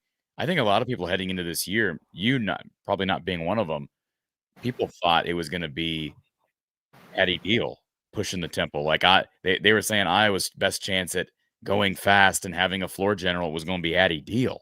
That's what a lot of people thought. I mean, we heard it all last year heading into the season. It was 5-star Addie Deal, and it ends up not being Addie Deal. It's Chit Chat Right, and then she goes down, and it's still not Addie Deal. It's Taylor Strimlow. So that's good coaching. Addie's getting better though. We're not going to keep her down too long, I don't think. It's good that she's not faced with the pressure of having to be the starting point guard. That would be a lot for her right now. Her handles have gotten better. She's being a little bit smarter with the ball, and she's going to be fine. She's going to be a good one for us. Absolutely. But I'll tell you what, old Layla, about the only one I had anything bad to say about tonight. I mean, my God, how many bunnies do you get right up there at the rim? Layla it's like no upper body strength or nothing. I don't know. 4 of 11. Her and Hannah both, actually. They get right there, and they're so easily blocked. I just don't understand that. Well, she's a freshman. I'm not making excuses for her, but she'll get stronger. She was 4 of 11 tonight. I'll tell you, my big issue was 1 of 6 from the line. You can't go 1 of 6 from at the line. That's no. That can't happen. She's trying to beat Hannah's record. Yeah. Well, Hannah's improved drastically at the line throughout her career. I know she struggled tonight. She was 3 of 6, but I'm sure Layla will get better at the foul line. Iowa bigs normally. Hannah's something else. She'll get up there and airball the first free throw, and then just nothing but net the second one. Next time up, she'll go up there and hit the first one and then airball the second one. I mean, it's like one time out of each 2 free throws, she hits the perfect shot. she's got the ability to shoot them. I don't know what she does with her concentration or whatever, but anyway, we don't need Hannah to be going off too much anyway. We need her to be around at number 10 for the Indiana Fever. Well, they need her desperately on Wednesday night as well. Yeah, they're going to need her to chip in, but I don't want her acting all crazy though. Kasheen, do you want Hannah acting all crazy on Wednesday? No. You want Yes, her? actually, I do. You want her acting crazy Wednesday, don't you? I do. You want some crazy Hannah, yeah. I do. I think her hand is bothering her. She seems to be not handling the ball as well as she used to. She used to be pretty good at getting the passes and getting it into her and hanging on to it. And she's not. She seems like every time she goes up, she's already losing the ball. So that probably is the hand doing that. I was gonna say, yeah, because if that's true, if she's not handling the ball as well as she was, maybe that is the hand injury she's dealing with. She's choosing to play through it, I guess, but I don't know that that's been addressed directly to Jan Jensen or not. Right. Well, and they probably ain't going to have to address it much as long as Ava Hayden keeps playing like, what was that last big that was really good there at Iowa? Megan Gustafson. Well, yeah, Megan. Yeah, I mean that's who this one looks like to me. Right, I think they're probably could be sisters. Ava runs the court a lot better than Megan, right? Yeah. But as far as the little pull-up jump shots and she's money around the rim, and give her credit. Ava's shown that she can hit some of those jump shots. Kasheen, I made a comment here a couple weeks ago. It don't look good though. It don't look good, but some of those are going in now. They're going in. Yeah. So anything else? As long as they go in. Yeah, absolutely. Well, just good to see Chit Chat back. See the girls come in there with some fire. I think Jan had them all pretty sure they was going to get routed by Rutgers, so they came out there with a little chip on their shoulder, I think. Wow. I'll tell you what, if Iowa had gotten routed by Rutgers, can you imagine that? Right. Well, that's what Jan kind of said in her press conference. This is a game, you could lose. Yeah. Had me worried. Well, good. I'm sitting there chewing on my fingernails, and then all of a sudden I'm like, now, why are we all worried again? No reason to be worried. No reason. But we got one coming up. We're going to have some reasons. Yep. There's a reason for worry on Wednesday and Thursday if you're a Hawkeye fan. So right, because the foul trouble on Crooks is going to get someone. Yep. Let's hope between Hannah, Ava, and what's her name? Layla. They can they get 5 fouls apiece, right? Yes, they do. Use them all. All right. Use them all. Yeah, use them all. I mean, you can't take them home with you. That's right. Absolutely. Yeah. John, thanks for calling in, sir. Always enjoy your calls, sir. Yeah, I was a little bit late. I had some stuff I had to do. I listened to you guys in the background, though. Well, we always love the show. We appreciate that. Love the fact that you're calling in from the Carolinas. Yep. Yes, sir. Thank you, sir. You guys be good, and we will talk to you, I guess, what is it, Wednesday? We'll talk Wednesday night. Yep, Wednesday night. Thank you, sir. All right, go Hawks. Have a good one. Go Hawks. All right. Great to hear from Iowa fans all over the country. I always say that, but really is true. Laura in the chat says, has Hannah given up on expanding her range and prepping to play the 4 in the W or another league? Mm-hmm. Let's just wait. I mean, if she's dealing with a hand issue, that's going to affect your shot, whether it's the left hand or the right hand. That's going to affect your shot. I'm going to be honest with you. My shot got tremendously better once I left college. So you just have more time. Did you get better because you were with the Lynx for a while? No, I just got better because you have more time to get better. It's literally all you do. Yeah. You don't have to go to study hall. You don't have to go to class. You don't have to go to whatever meetings you may have, film. You don't have to do any of that. You're literally just playing basketball. All right, let's go to our next caller. Thank you for calling Iowa Postgame with Kasheen Alexander. Who's on the line? Hey, guys, this is Dylan. First time calling in again this year, but we chatted a few times last year. Kasheen, I wanted to get your opinion. I thought we got a nice glimpse of the future there for a little bit when Hannah got her second foul and Chit Chat was still in the game. with that lineup that had Chit Chat, Stremlo, Deal, Houston, and Ava, and that was really what opened the game up. Wanted to get your thoughts on that. I said at the beginning of the year that I really like our future. I don't like to look over, the current year, but with that being said, I think it proves that the future is already here. It's our depth, but that lineup it's a lot more athletic than what we roll out with the starting lineup. Yeah, it definitely is. I think that, and then you've got the new, going to be freshman phenom coming in as well. So I think that it's a testament to the recruiting that Iowa has been doing in that aspect, and really trying to push to what we want to get back to, which is getting back to the Final Four and things like that. I really like where we're headed. I do. I really like the players that we have. I think they're going to grow. By the end of this year, I do think there are going to be a few players that we're going to be really excited about for the next year. So I really do think that we're in a good place as a program. And then obviously recruiting has still been doing this thing. So in that aspect, I think I love what we're going to look like. I just love the fact that we have Ava for 2 more years. I think that's phenomenal. With that, Taylor is going to be a gem by the time she leaves Iowa. Taylor Stremlo, that is. And I just, like I said, I just feel like overall, Iowa women's basketball is going to be a little bit different next year. I will tell you that. With the players that we have, it's gonna look a little different with our offense. So we'll see. Yeah, I think the other thing that lineup gives you is 3 really solid ball handlers, 1 through 3, because they tried to throw on the full court press at that same time, and it really didn't work. They backed out of it right away. Mm-hmm. Yeah, because imagine having 2 point guards, technically speaking. 2 point guards and Addie. Yeah, I will say. I don't know just yet, but you can't start all 3 of them. So that's another thing that I'm kind of like, It's the only thing that I'm thinking of, because you need a backup point guard that's coming off the bench. And right now, all 3 of those options that you just stated are all of our point guards. So somebody's not going to start. I don't know who, but I still like it either way.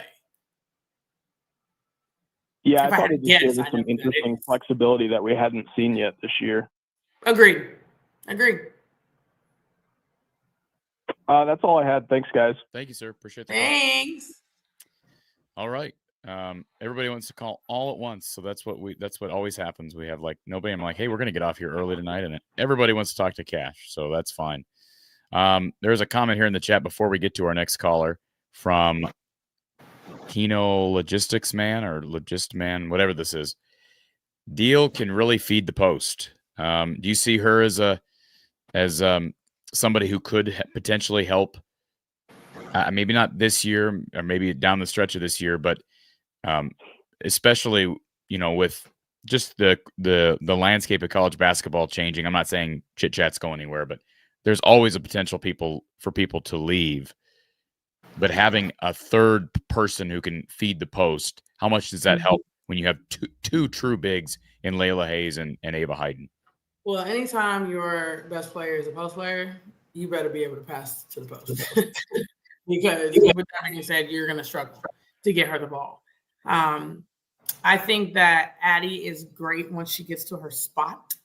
And sometimes that can be difficult for her, is getting to the spot to make the pass. Because, as freshmen, you come in a little bit not as strong, things like that, and being able to get to your spot. But otherwise, her passing has been pretty good. I haven't seen her turn the ball over much once she's able to get to that spot into the post. So it looks great. Jason says, could argue that Callie Levine should play over Emily Rodriguez. No.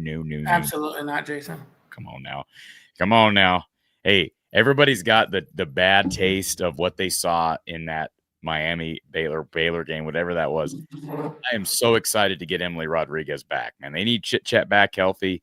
They need Emily back healthy. They need Hannah healthy. I don't know that they need Tegan Mulaney back, quite frankly. I'm just being honest. as far as getting, to where they want to be this year. But they need Emily back. I really do think her athleticism, her ability to create her own shot, you're not going to see that in a game like tonight, but they're going to need her. All right, let's go to our next caller. Thank you for calling Iowa Postgame with Kasheen Alexander. Who's on the line? Yes, this is Jacob. How you doing? Good, Jacob. How are you? Not too bad, thank you. At some point, Iowa's blown out a decent amount of teams so far this year, and at some point, it has to be said that Iowa's defensive intensity and attention to detail. And I know a lot of teams don't have a lot of talent so far that Iowa's played, but to hold teams really can't shoot the ball that well against Iowa consistently. So I got to give credit to the coaching staff. Now, even though some of these teams haven't been the best teams, the only consistent thing is that opposing teams don't shoot the ball well against Iowa, no matter who the team is so far this season.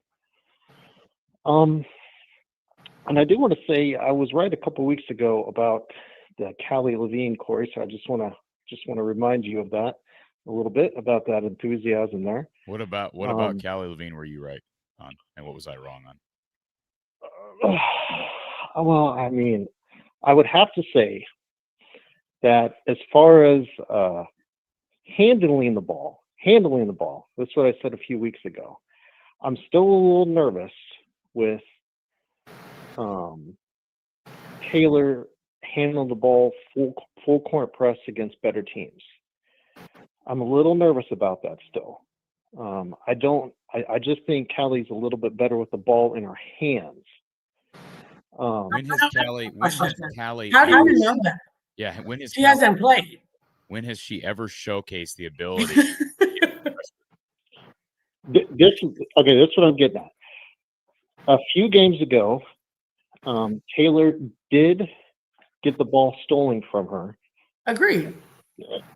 Right? What's that got That's to do that's the only with, thing what's I'm that got getting to at. do In with the half Callie? court, I think Taylor is fantastic in the half court. Now, this is just my opinion. I could be wrung on this. No, I agree with the Taylor Stremo situation.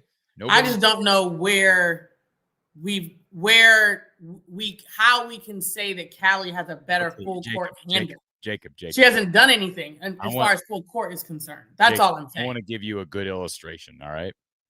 Because you always want to pick on my Mavs.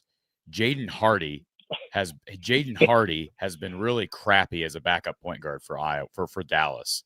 So I think we need to play Corey Brattamore. Like, I think Dallas needs to sign me to a 10-day contract because Jaden Hardy really sucks.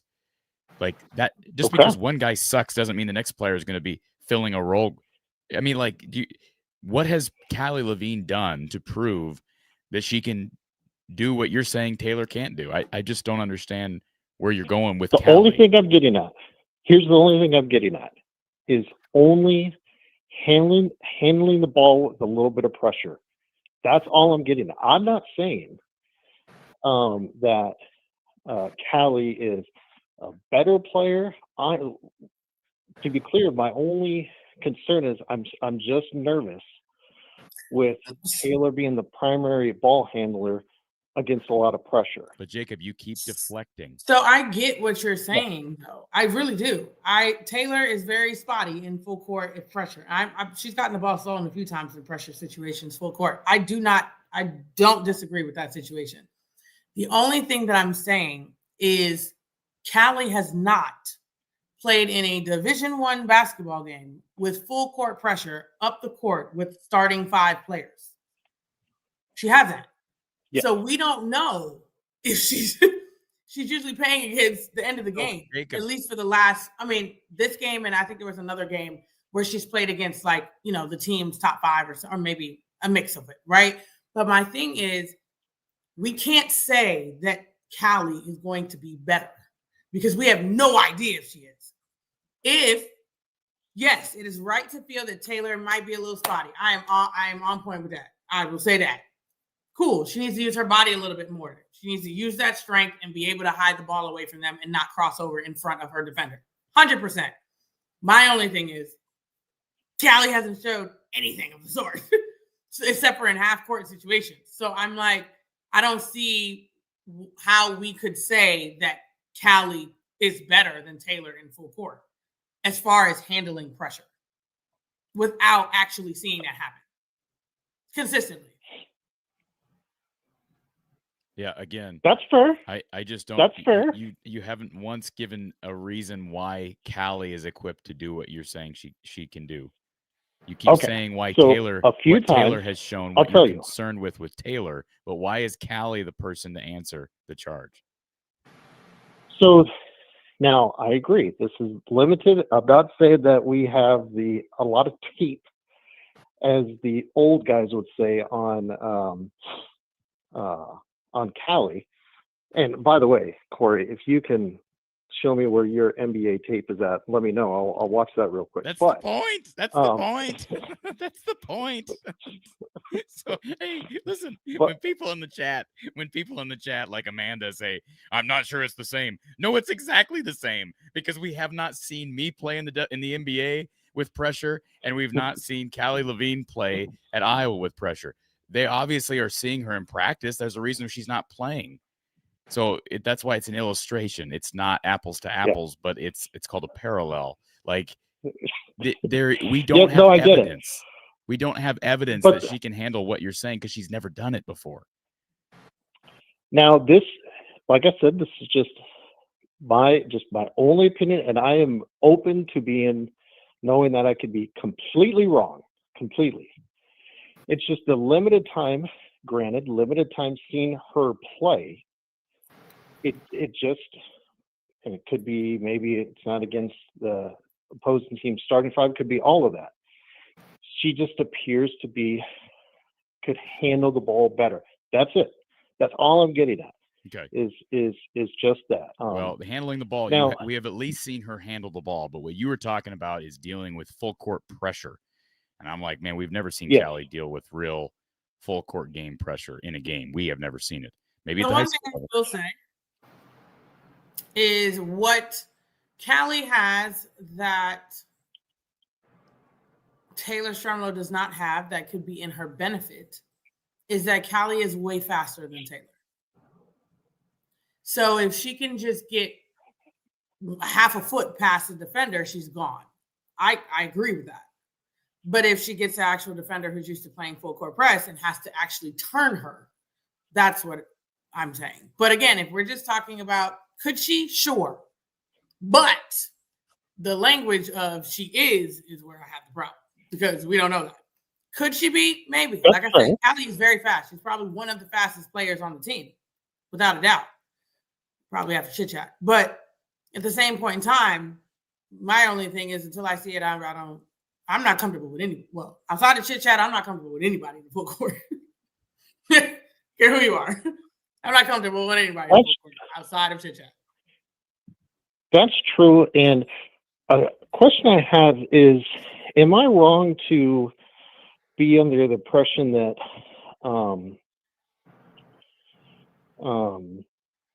holy moly, I can't believe I'm forgetting her name. This is really embarrassing right now, which is fine. Jan Jensen. Addie Deal, sorry.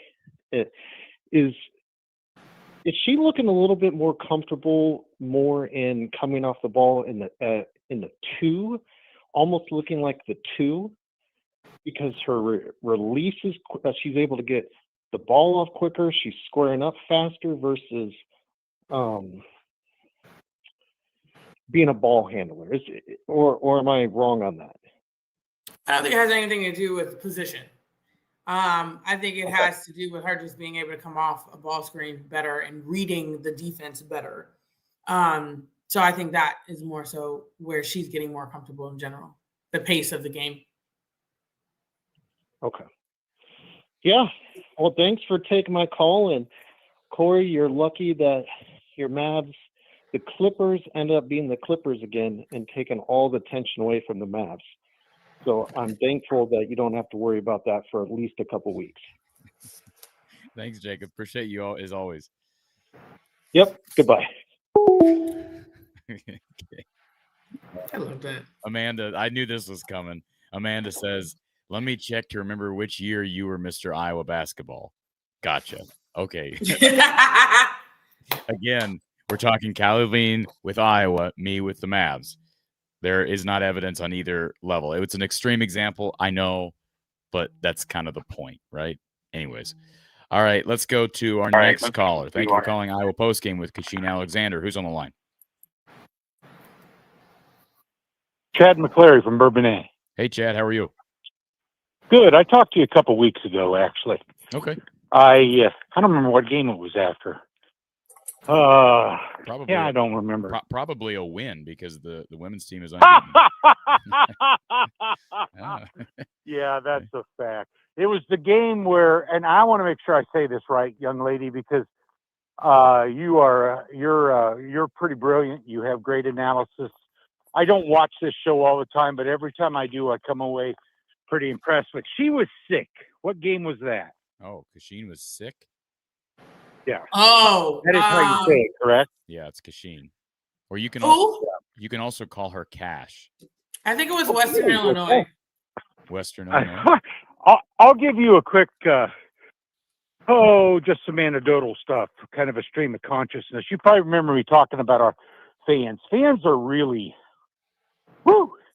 they are really baffling to me. So let's just, since when I finally got through, we were on the Callie Levine thing. I'm also a 55. I'm a kind man. I had 6 kids. Most of them played basketball. A lot of them played soccer. Similar sports, really, defensively. And I'm a defensive guy. So Callie Levine, Cash is right, probably is the better athlete. But Taylor Strimlau has really exploded lately. She understands how to play with the body God gave her. She increases and drops her pace routinely. She is wildly more physical than Callie Levine. And Callie's a fine player. She might be in the starting lineup at Western Illinois. She just isn't better what we have on the floor. And that brings me to this Kylie Fearbach nonsense. I don't know if people must watch a different game than I do. But honestly, she just always fills in where she fits in. I mean, she is a sensational defender. Kasheen, surely you have to have a sensational defender on your team if you want to have a top-notch defense, don't you? Well, let me just say this before she answers the question. Kasheen Alexander was a sensational defender. She was all Big Ten at Iowa. So if anybody's going to... She also averaged about 9.5 rebounds, if I remember correctly. Yes. I do know who she is. Now, I'll admit, my women's basketball experience has flown off the radar over the last several years. And I did have a couple of daughters that played, but... it's a great... When you start asking her about... Kylie Fearbach's ability to defend. It's sort of like our conversations about Gabby Marshall, who, it's like, I'm just curious. Like I express opinions on here, but ultimately, if Kasheen says someone's a really good defender, I'm going to trust her on that over anybody in the chat because Kasheen did it. So Kasheen, address the Kylie Fearbach thing again in response. Is she a sensational defender? I'm going to try my best to explain this the best way I possibly can because I think some people take what we're saying and it's like, to the extreme, kind of like actually the caller was saying earlier. So Kylie Fearbach is a good defender. Okay. She is the best defender on Iowa's team. Okay. So with that being said, yes, she is a good defender. She's the best on Iowa's team. But when we start talking about elite, sensational, we start talking about those type of things, there are things that come with that. That means that you are always on your P's and Q's. That means that you are not letting flybys. You might get beat, you know what I'm saying, in the sense of somebody might get the advantage from you. But there are a lot of times that Kylie is legitimately getting blown by. And that is my problem. Because, yes, she has phenomenal plays at times. She has active hands at times. She takes offensive fouls at times, and I'm a huge offensive foul person. I'm all for that. But my issue with Kylie at times is that, or which is stopping her, in my opinion, from being that elite defender, is that she gets blown by too often. And that's my loses focus, right, Kasheen? Say that again. She loses. You know what? I appreciate what you're telling me. I'm a fan. I get tired of people ragging on her, but I'm following you. She has moments where you're like, what in the holy hell? I mean, because she's long, she's ridiculously quick, and then all of a sudden it's like she falls asleep on the court. And she does that on offense a lot. Is that kind of what you're saying? Yeah, like she gets backdoor. It's like, what happened to your principles? Like, what is happening? Right. So then that pushes my brain to be like, okay, is this luck she's getting? You know what I'm saying? Like, is her active hand just her being active and not really actually trying to get the ball? Like, why is there so much inconsistency in her defense? That's my issue with why she's a good defender, but not a great defender. She's not an elite defender. I'm because super with glad that, I called that in. can't I be. almost didn't, because I thank you for that, because to me, there are times she literally dominates the game from a defensive standpoint. But I will agree with you. There are times I'm like, what just happened? Yeah. So, because I can't be with an elite defender. Now, I can't give be me your saying opinion what on is James happening. Simpson in the defense. See, to me, this team is what it is because Agreed. of the defense. See, I'm pretty Agreed. Rutgers isn't that great a team, but what they did to Rutgers tonight, that's shocking. If they bring that great game team to Iowa defense. State, they win by double digits. We have great team defense, though. Like, we move well together as a unit on the floor. That is why we're good defensively. I don't think, like, if you go one-on-one with no help, that's elite defenders, right? Like, not now, again, that Taylor Stremlow, when she got that tech, elite defending, right? Like, that's not something we see all the time. We see great help defense, great rotations out. We see coaching. That's what we see. Agreed. So that's my point where I'm like, I get it. I understand. Trust me. Kylie does her thing and she does it well. She has won games for us. She's got people to turn the ball over in last second situations. That is beautiful. Never taking that away from her at all. I'm just saying, if we're going to talk about being a good, great defender to an elite, spectacular defender, that's my problem with labeling her that. I rest my case. Well, Hannah kind of, would you not say, so that I've been hearing, I'm also a huge Hannah Stolke fan. Hannah is an elite athlete. She is not an elite basketball player.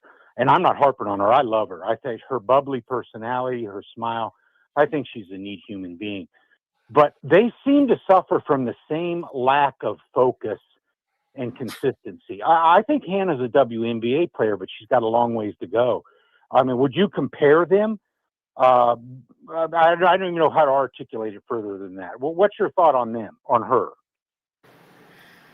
Hannah is what Hannah is. I don't think Hannah is a WNBA player. I don't think Hannah is in that sense. I think Hannah's going to be good doing what she likes.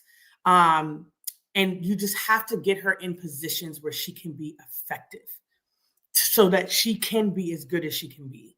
Hannah's not going to create her own shots. She's not going to do any of that. You just have to put her in a situation where she can expand within her bubble.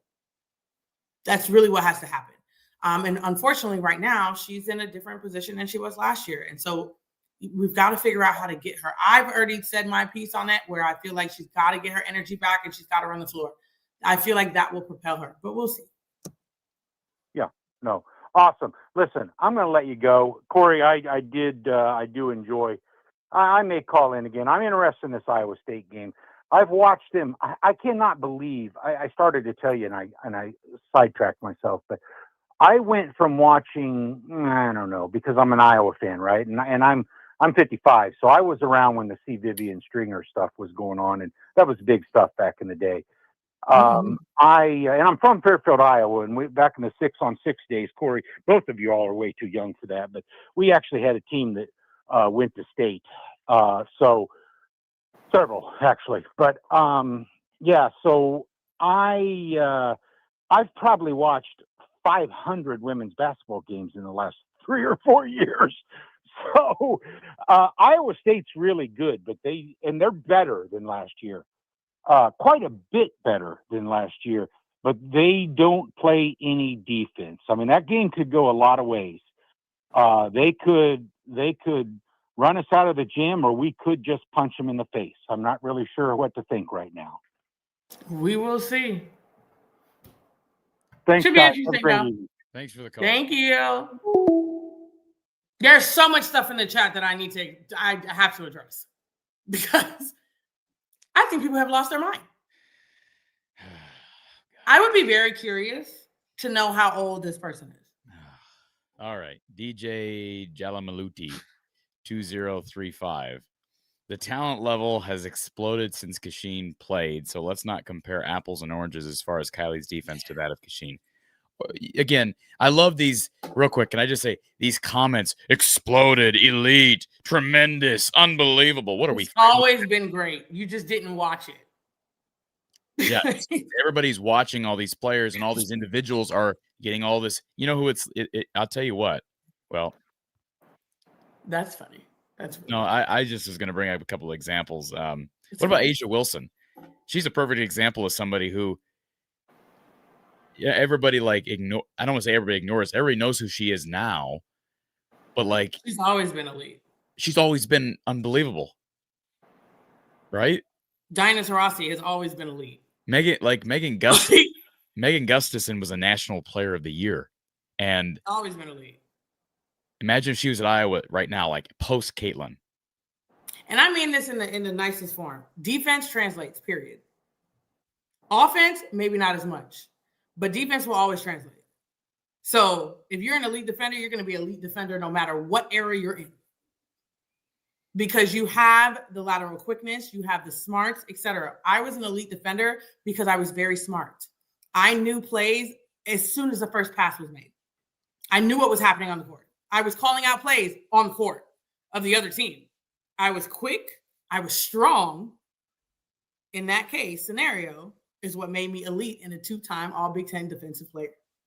So I don't know if that is logical. I want to. So that's what I was going to bring. It's like that's my issue because I didn't play the game at that level. But when people say, that's kind of why I respond to people when they say like Gabby Marshall was a great defender or Kylie Feuerbach was a great defender. Kasheen, how many times did Gabby Marshall make all defensive team? 0. How many times has Kylie Feuerbach made it? 0. Will she make it this year? Nope. So how is she great? I mean, when you say elite, she's elite. Like, I get it. We like our guy. We like our players.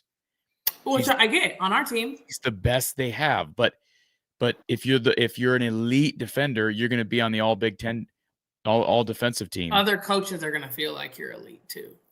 Yeah, those are voted on by coaches. Mm-hmm. That's the only issue I have. It's not the last caller. It was just like the comment in the chat. It's just okay. That was insane.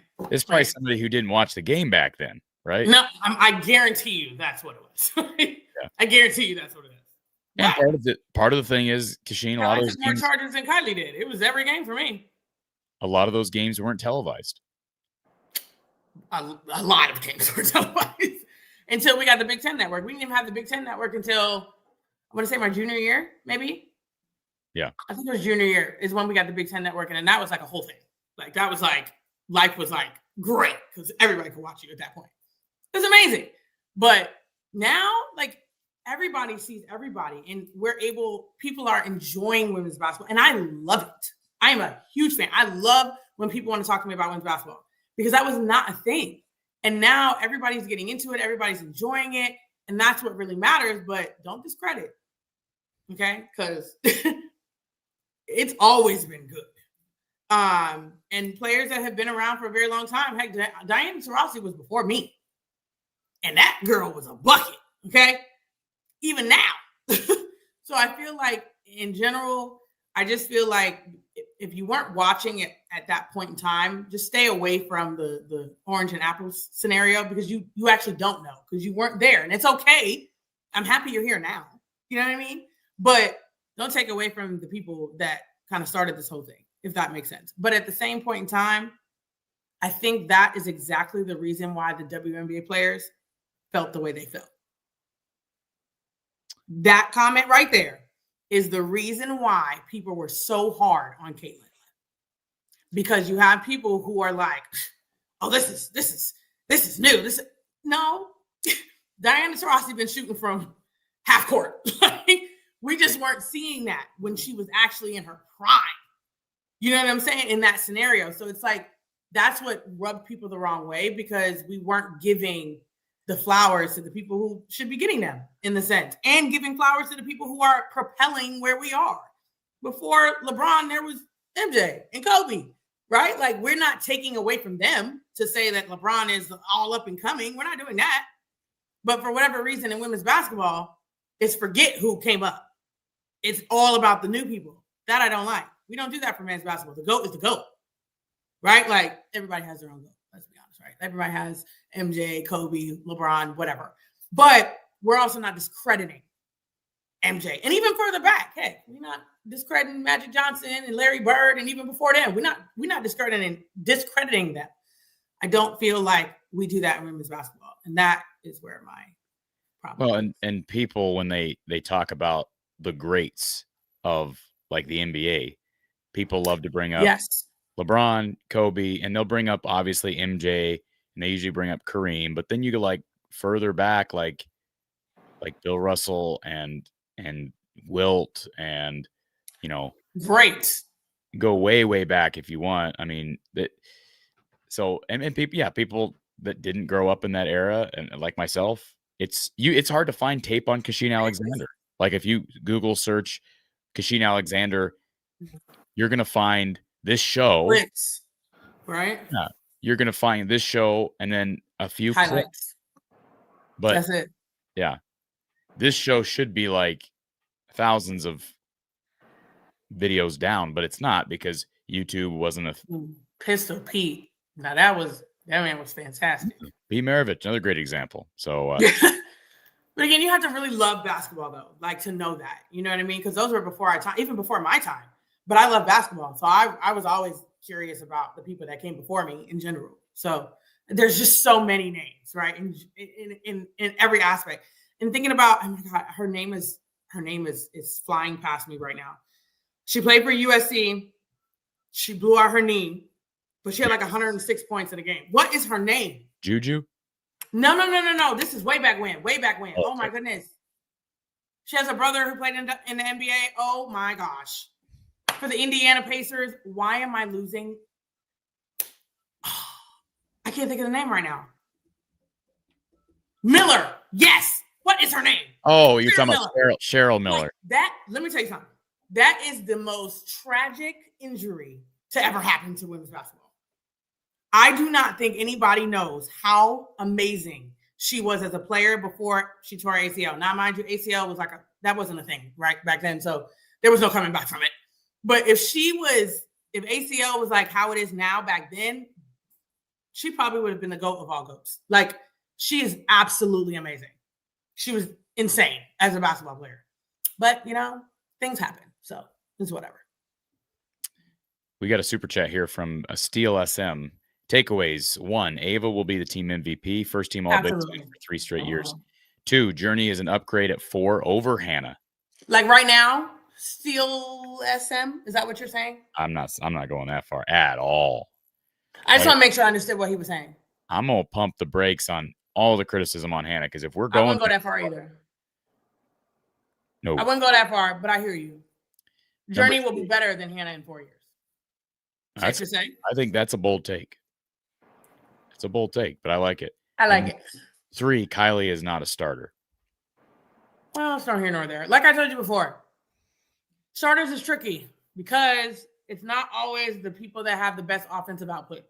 Sometimes it's who is the best cohesive unit based off of what you need on the floor. And Kylie is our best defender. So 9 times out of 10, she is going to be a starter just because of that solely alone. Folks, please consider joining the Discord. Cash is in the Discord. Yours truly is in the Discord. I'm going to throw some information up on the bottom of the screen, and it'll scroll across there for the remainder of our show. So please consider joining our Discord. It's a great time. Lemansky, thank you for the super chat. Lemansky says, rebounding matters. Everything starts there. No bias here. Hi, Cash Mama. Rebounding doesn't matter. Is that all one word now? Cash Mama's all one word. Yeah, it's just a smooth transition. Don't you feel, like one little swoop? Lomansky, thank you so much for that. Very much appreciated. We love you, Lomansky. Dale, thanks for being a premium member. Give a thumbs up on the broadcast. Great show as always. Thank you for that. Sonia wants to know where Rodriguez is. She is dinged up. She's hurt right now. I don't like that one bit. I said it when I heard about it, but I don't like it. Say that again. I said it when we figured out she was hurt and what she was hurt with, but I don't like it at all. So according to the availability report today, she was just listed as out. So she was not questionable. She was out along with Jada Gyamfi, who's expected to miss 3 months after knee surgery. Tegan Mullaney remains out. Chit Chat obviously came back and then did not play in the second half. So I don't like it. I don't like it. Back injuries suck. I hate it. I hate that for her. I do. Because back injuries are so debilitating. Yes, but it's one of those things, kind of like a quad or something of that sort, right? You'll start to feel, and a hamstring, all of that. Like you'll start to feel better. You go on the court and you make one weird turn, and it's gone again. Like I hate backs. I can kind of relate to the hamstring thing. Not obviously playing college athletics, but Brandon, how about the Hawks defense this year so far? I think we need a new stat for shot clock violations. Beautiful. Absolutely. I love our team defense. I do. I'm a huge fan. David says, anyone else think that Iowa's better off with Stremlo on the court against bigger teams than Chit Chat? She just seems better able to handle the physicality. No, I mean, okay, that's a two-part. Do I think I was better off with Stremlo over Chit Chat? No. Do I think that Stremlo is better playing more physical players? Yes. You know what's crazy? We really haven't seen Iowa play against a single high major team with Chit Chat. She got hurt in the first game down in Florida. She didn't play after the first quarter tonight. She's not really played in a big game yet. Yeah. We're gonna finish off with this. But we're going to save it for just in a minute because we got one more caller and a couple more comments. But yes, the plan against Audi we've talked about a little bit. They have 7 wins. Talking about Rutgers, who are those wins against? St. Peter's. They beat St. Peter's. They lost to Providence.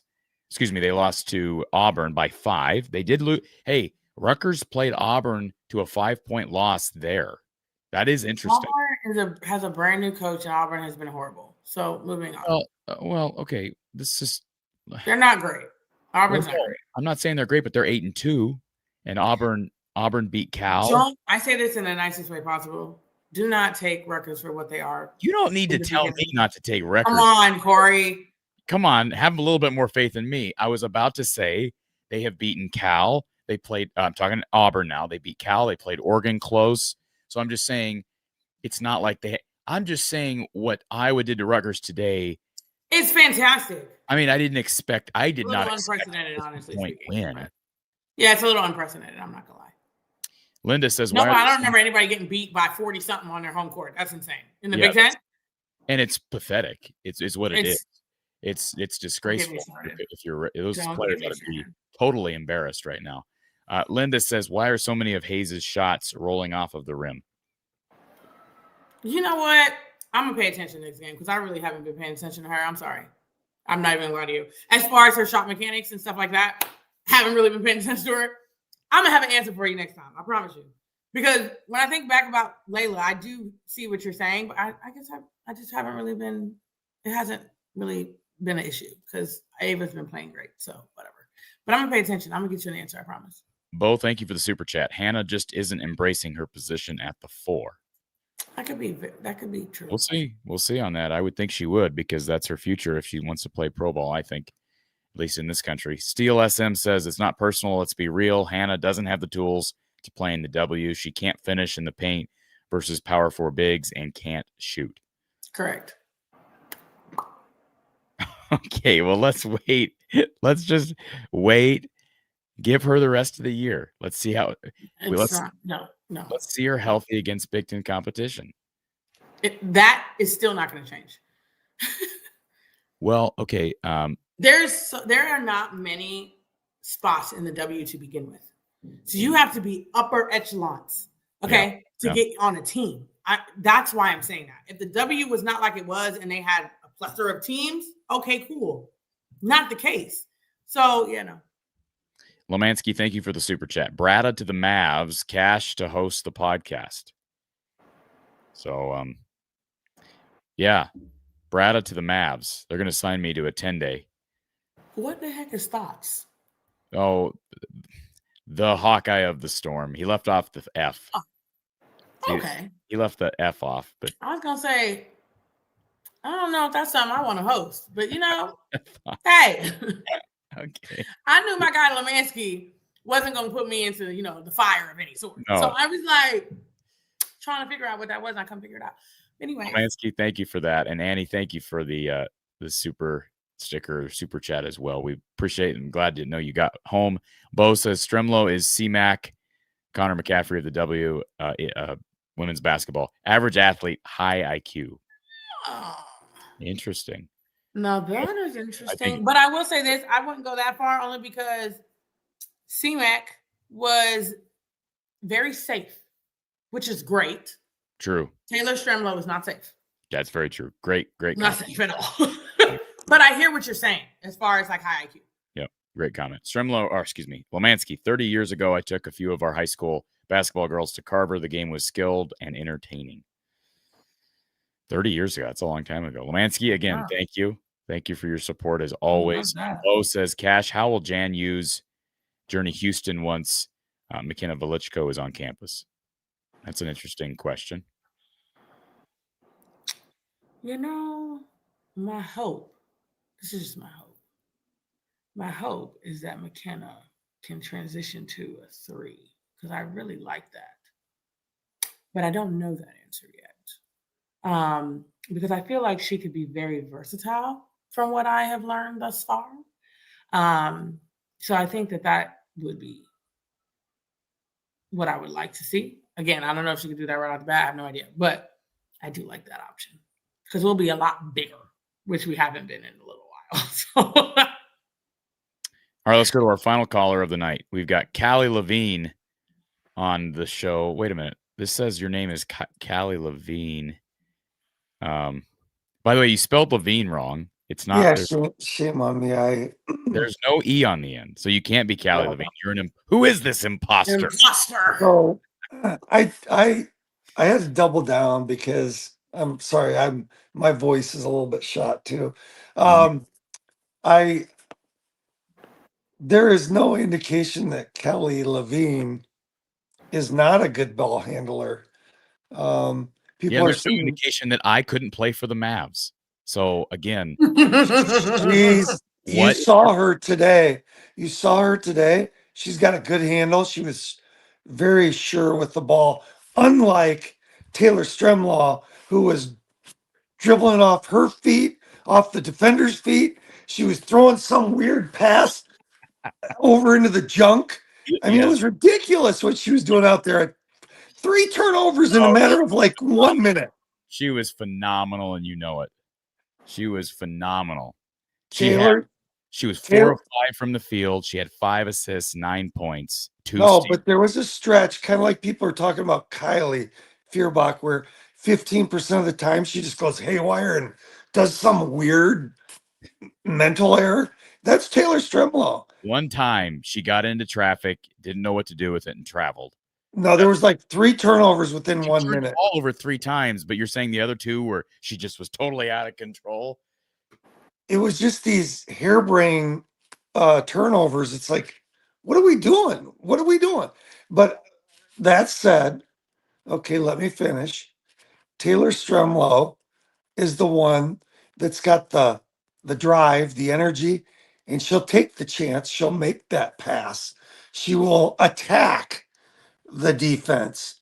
And so, I love having her out there, but there's going to be those reckless turnovers with her. And now you look at Addie Deal. To me, Addie Deal is the C-Mac for the team. She's hitting that little midi, really, she's hitting the Lucy Olson midi. And I wanted to ask this, Cash. We get into tournament time when everybody's locked down and you're the point guard with the ball. What what tends to be the open shot? To me, it's that little free throw line midi ends up, because everybody's locked down at the post. They're covering up the wings, and you got to create, and it's going to be that free throw line, type shot. And to me, Chit Chat was showing huge promise with that before she got hurt. And Addie Deal is the only other one that is showing that. I think Dale needs a ball screen. So that's not really creating your own shot. Okay, so all right. I mean, and I don't know if I'm saying that Chit Chat Chit Chat did create on her own. I don't think she was Chit forcing Chat off. and Emily Rodriguez are the only people that can create on their own and Yeah. pull up for a mid-range jump shot. I think Taylor can. Yeah, I can see that. I mean, create, but she's not a scorer. Yeah. And I mean, I've seen Addie Deal just dribble up and pull up at the free throw line and smoke it. She's got a great shot. Is she gonna? Hopefully, she's that next one, Corey, that can become that, like, go get a bucket type. That's what they need her to be eventually. Hopefully, they don't need that this year, but that's eventually what she needs to become. Yeah, and here's my hot take.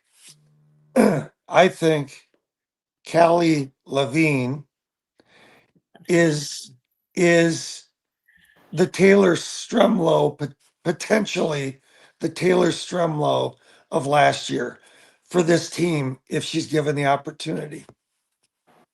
Okay. That is not a hot take. That's lava. It's a lot. And last thing, sorry, my phone. Last thing is, you're telling me Hannah Stolke's got no chance in the W? Because to me, she can be that Dennis Rodman. Someone else in the chat mentioned it. She could be that Dennis Rodman defense, rebounding, and you were saying that translates. And if she goes to the right, what? The problem is with that, she's got to be able to finish around the rim. Dennis Rodman finished around the rim on offense. Like, he wasn't a great offensive player, but he finished around the rim and was an absolute bully on defense. She's not an absolute bully on defense, and she doesn't finish well around the rim. Correct. Hannah 2 years ago was an elite finisher. She had footwork. She would take somebody's 6'6" and just toy with them, but she's regressed because she's in another position. Regression does not bode well for the W. Well, I understand that, but I'm saying she's not being put in a position to this. Okay, the coaching job, in my opinion, is fantastic, especially the defensive schemes and the help defense. This defense is, I mean, this team can go somewhere this year with this defense. It will travel. But I'll just say this, this offense and this scheme and this lineup is least beneficial to Hannah Stolke. It is not in her favor. She'd be better off on another team, to be honest. She'd be better off on another team. Maybe. And that's not a strike against anyone. It's just a matter of fact that this scheme, it's not set up for her. And I hate that that's the case, but it's the case. So I think we're getting an unfair review of Hannah Stolke because she's not really being put in a position to succeed. That's why I'm hopeful that they're trying to get out and run it and gun it a little bit. Maybe that's Hannah that Jan is thinking of to get her more involved. And with that, go Hawks. This team is so entertaining. Cash, love to have your take on it. And Corey, thank you. And a special thank you, Corey, to your I wanted to say the draft show, but the recruiting show with the live, that was magnificent. So thanks for all you do. Thanks for being in the Discord, Corey. All right, go Hawks. Go Hawks. Absolutely. Yeah. Entertaining. I mean, there's no question this team is entertaining to watch, without question. They care to weigh in on anything that Corey said there at the end, Cash? How many thing is this? Nope. The only person in charge of Hannah running is Hannah. What exactly is the offense stopping her from doing that she couldn't do 2 years ago? Running is running.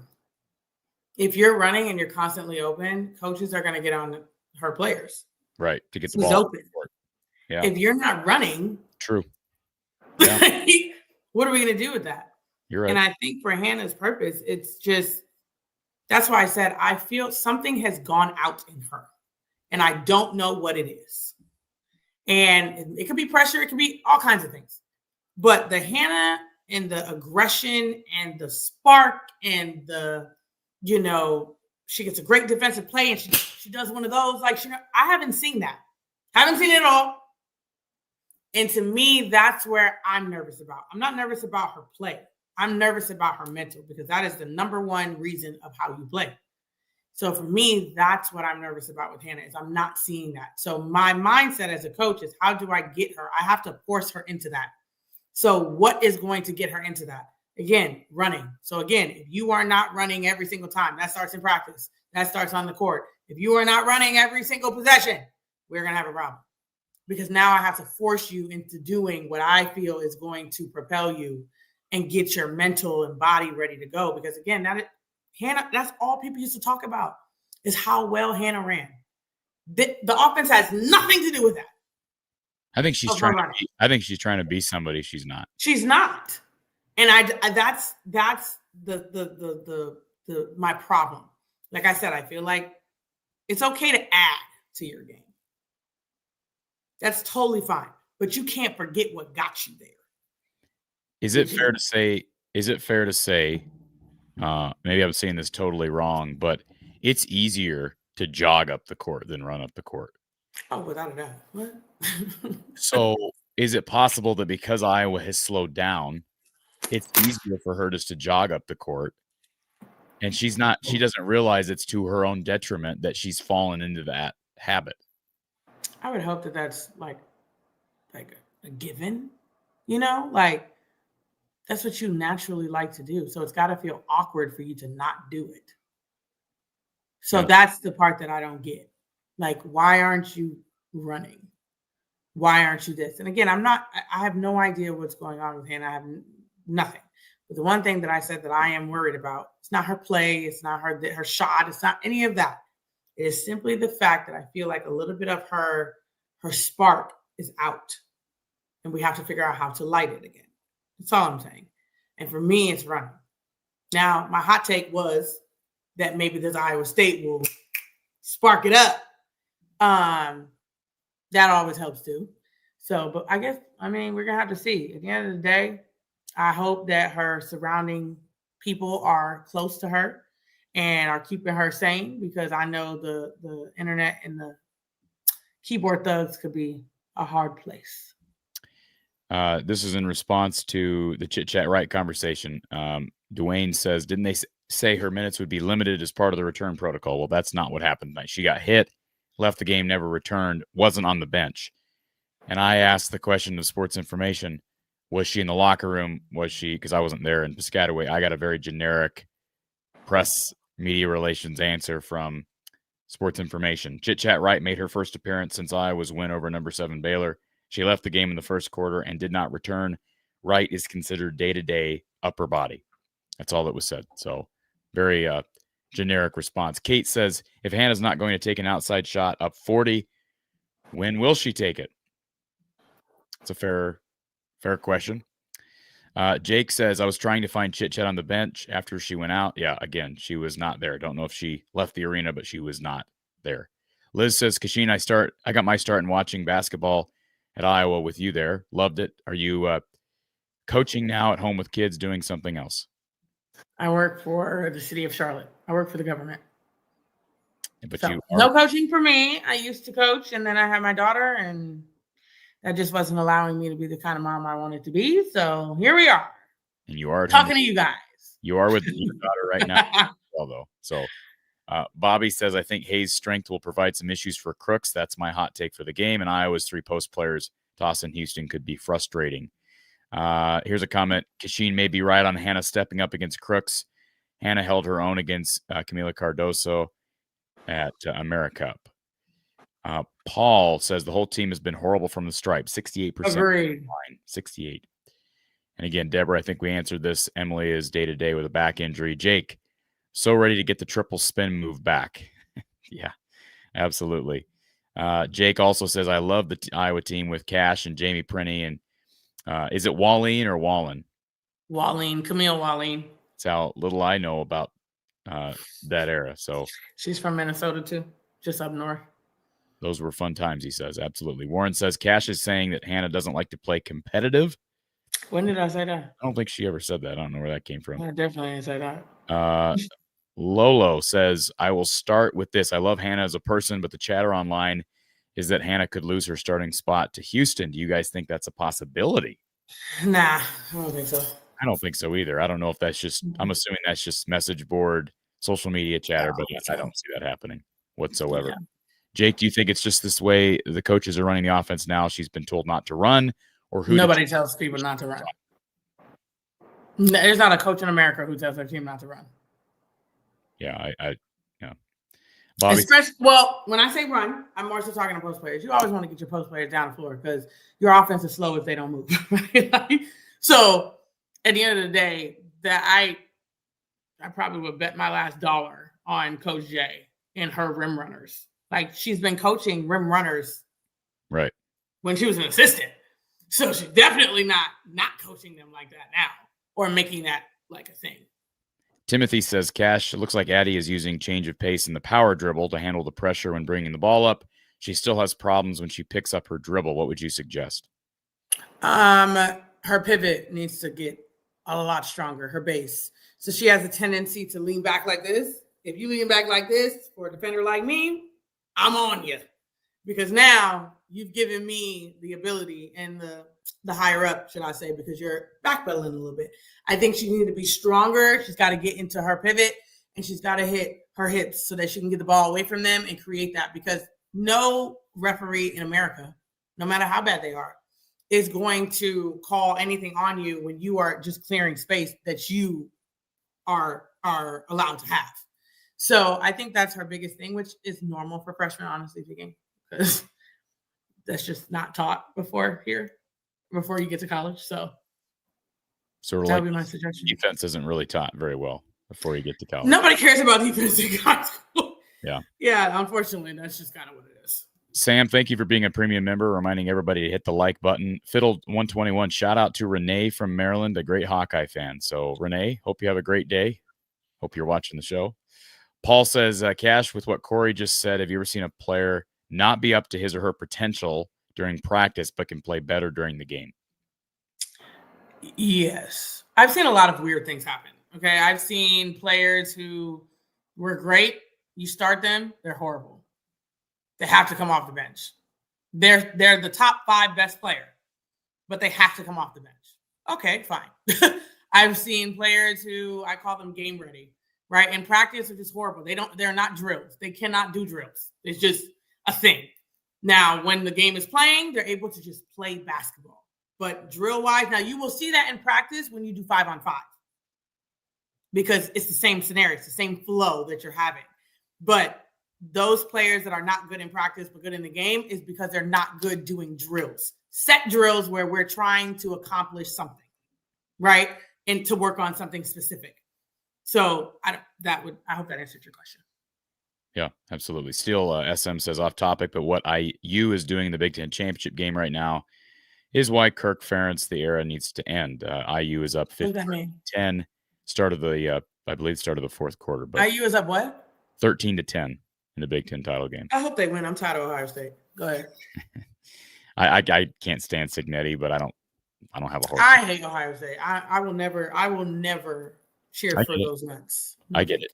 Richard thought that the other Corey was the guy without a shirt. It was nope. That was not Corey. That's the responsible Corey. Yeah. Yes. And let's see here. Last question. Bobby says, with Houston being 5'11" at the 4, could that be a concern, an issue with bigger teams? Not right now. I mean, I think she's going to develop a shot. Like, I don't think it's going to be a situation where she doesn't. I think Eventually she will, but you got to remember when you start as a freshman, you're only coming in with what you got. And the off season, as you build your career, is how you get better. And so I think for her, she's going to, I think she has a good chance of building that. She would be a heck of a 3. If she can get some kind of shot going, that would be, we're going to isolate her a lot. Because now you can have, like me as a 3, I used to have post-up ISO plays for me because I was a lot stronger and bigger in that scenario. I think that's something you could do for Journey. Okay, let's just finish off with this. Iowa State, Iowa on Wednesday.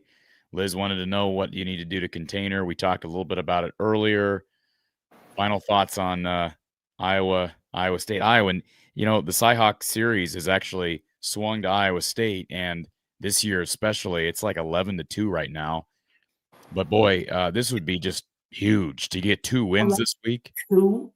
I think it's like 11-2 or 11-3. I mean, they've lost in football, lost in wrestling for the first time in 20 years. Guess what? It's still a Hawkeye State, and everybody. It is, and it will swing back. But it'd be nice to at least get a couple of wins here. I agree. In 2 major sports, women's and men's. Wednesday, Thursday, man, it's going to be rocking in Hilton both nights. Give us an idea of what the main messaging from Iowa or from Jan to the players, and then also what will practice be like this week, trying to prep for not only a road crowd, but the challenge that is Iowa State Naughty Crooks? Well, I will tell you with 100% certainty, they will be practicing with crowd noise the entire time. I know that from experience. So they will be practicing that. I will tell you that Hannah, Kylie are the only players on this team, I think, that have played at Hilton. Am I correct? Hannah and Kylie. That's it, right? That have played there, not the ones that have been there, but have played. No, I said played. I said that on purpose. So keeping that in mind, we are going down there with the rest of the team being like freshmen. Okay? So practice is going to have to be very intense. It's going to have to be very loud. Real quick, McCabe too. Oh, yes. Yes. McCabe. So practice is going to be very intense. It's going to be very loud because you don't want them going into, you want it so loud that when they get there, they don't think it's even that loud. You get what I'm saying? So that's one of the major keys there, because that environment can be a lot if you've never experienced before. And I do not think, have they had any place they played the freshmen last year that was like a hostile environment? I don't feel like anywhere they played was like a hostile environment, like an Iowa State. Yeah. So for me, I'm more so inclined to jump on that bandwagon of making sure they feel comfortable in that space. As far as Audie Crooks is concerned, use everybody you got at that point. Ava needs to run her life away, which I love Ava against Audie. I don't know why I do, but I just love it. I cannot wait to see that matchup. My God. And then I think I don't know. I have this feeling and sense about Hannah, man, but I feel good about it in that aspect. So nonetheless, I think we just keep playing the same great team basketball that we've been playing. Obviously understanding that Audie Crooks is Audie Crooks. She's going to get points. You are not going to stop her. We just need to slow her. And don't let nobody else go off. That's it. So at that point, hey, front her if you can. Good help side defense. Be able to rotate off the help side, because what's going to happen is if you're going to front, that low man is going to have to be pretty far over. So on a skip pass, we may have to work on Xing out of that. I hope my hands make sense. Low man, they skip to the corner. This person goes there. This person goes there. Everybody with me? Okay. So I might have to get a whiteboard out here at one point. But yes, we might have to work on a lot of scrambling situations, because I foresee that happening. They did play at Michigan, at Ohio State. Ohio State went into overtime. I wouldn't necessarily say it was hostile. They lost to Oklahoma on the road in the NCAA tournament. That was obviously a very lively environment. Also lost by 1 at Oregon. If I recall, that was a pretty good crowd. But to your point, there's not a lot of crowds that are going to. Yeah, Iowa State's a different breed of animal, though. Yeah. That's a fact. And Fred, thank you for reminding. Please hit that like button, folks. Thumbs up button does help us. Steve, same thing. Thank you for reminding everybody to do that on your way out if it's the last thing you do. And we try to hit every question. Mike threw this in at the very last second, so we'll try to hit it. Mike says, now that Ava's in the starting lineup, running the floor, I think Hannah is trying to find her way as a 4 running the floor. Thoughts? Is it the change? Is there a difference in running as a 5 versus as a 4? No, because it really depends on who gets the rebound. Our guards aren't like major rebounders, right? Like our guards aren't getting 9 rebounds a game, right? So usually it's Hannah or Ava. So if that is the case, then that should be, and then on the win chance it's not. May the best man win, okay? In my opinion. And I would love a race. I love that. Let's race. Let's see who get there first. And if I was Hannah, I'd get there first because I don't want to be on the perimeter. Shit. Just being honest. The Hawkeye men and the Hawkeye women winning tonight, folks, both in dominant fashion. And we want to give a quick shout out to our great sponsors, RTI Threads. This is their website. If you have not checked it out, be sure you visit the website and customize your player apparel. Some of these guys are moving on to the league, and a couple of these guys could be back, especially one who might have been the best defensive player for the Hawks this year. Check it out, all at rtithreads.com/NIL. Not here forever. Get your pom-pom beanie or your sweatshirt, your hoodie for you, the family. Again, customize your Aaron Graves, Zach Lutmer, Carson Shire apparel, Jacob Gill apparel, all at rtithreads.com, and then click on the NIL division page. Or you can just go rtithreads.com/NIL. Okay, why did it just do that? Man, something funky's going on here, man. Cash, we still got you. I mean, you're still here, but why are things doing what they're doing? Can we get you back here? We're here. Man, I don't know what's going on. Like I say, someone's doing some funky stuff behind the scenes, and there we go. All right. I'm going to go watch the 4th quarter of the Big Ten title game. I will say a couple of years ago, Kasheen, I would have never thought I'd be doing a women's basketball postgame show instead of watching Big Ten championship football. But here we are, and I love every minute of it. It's because of you.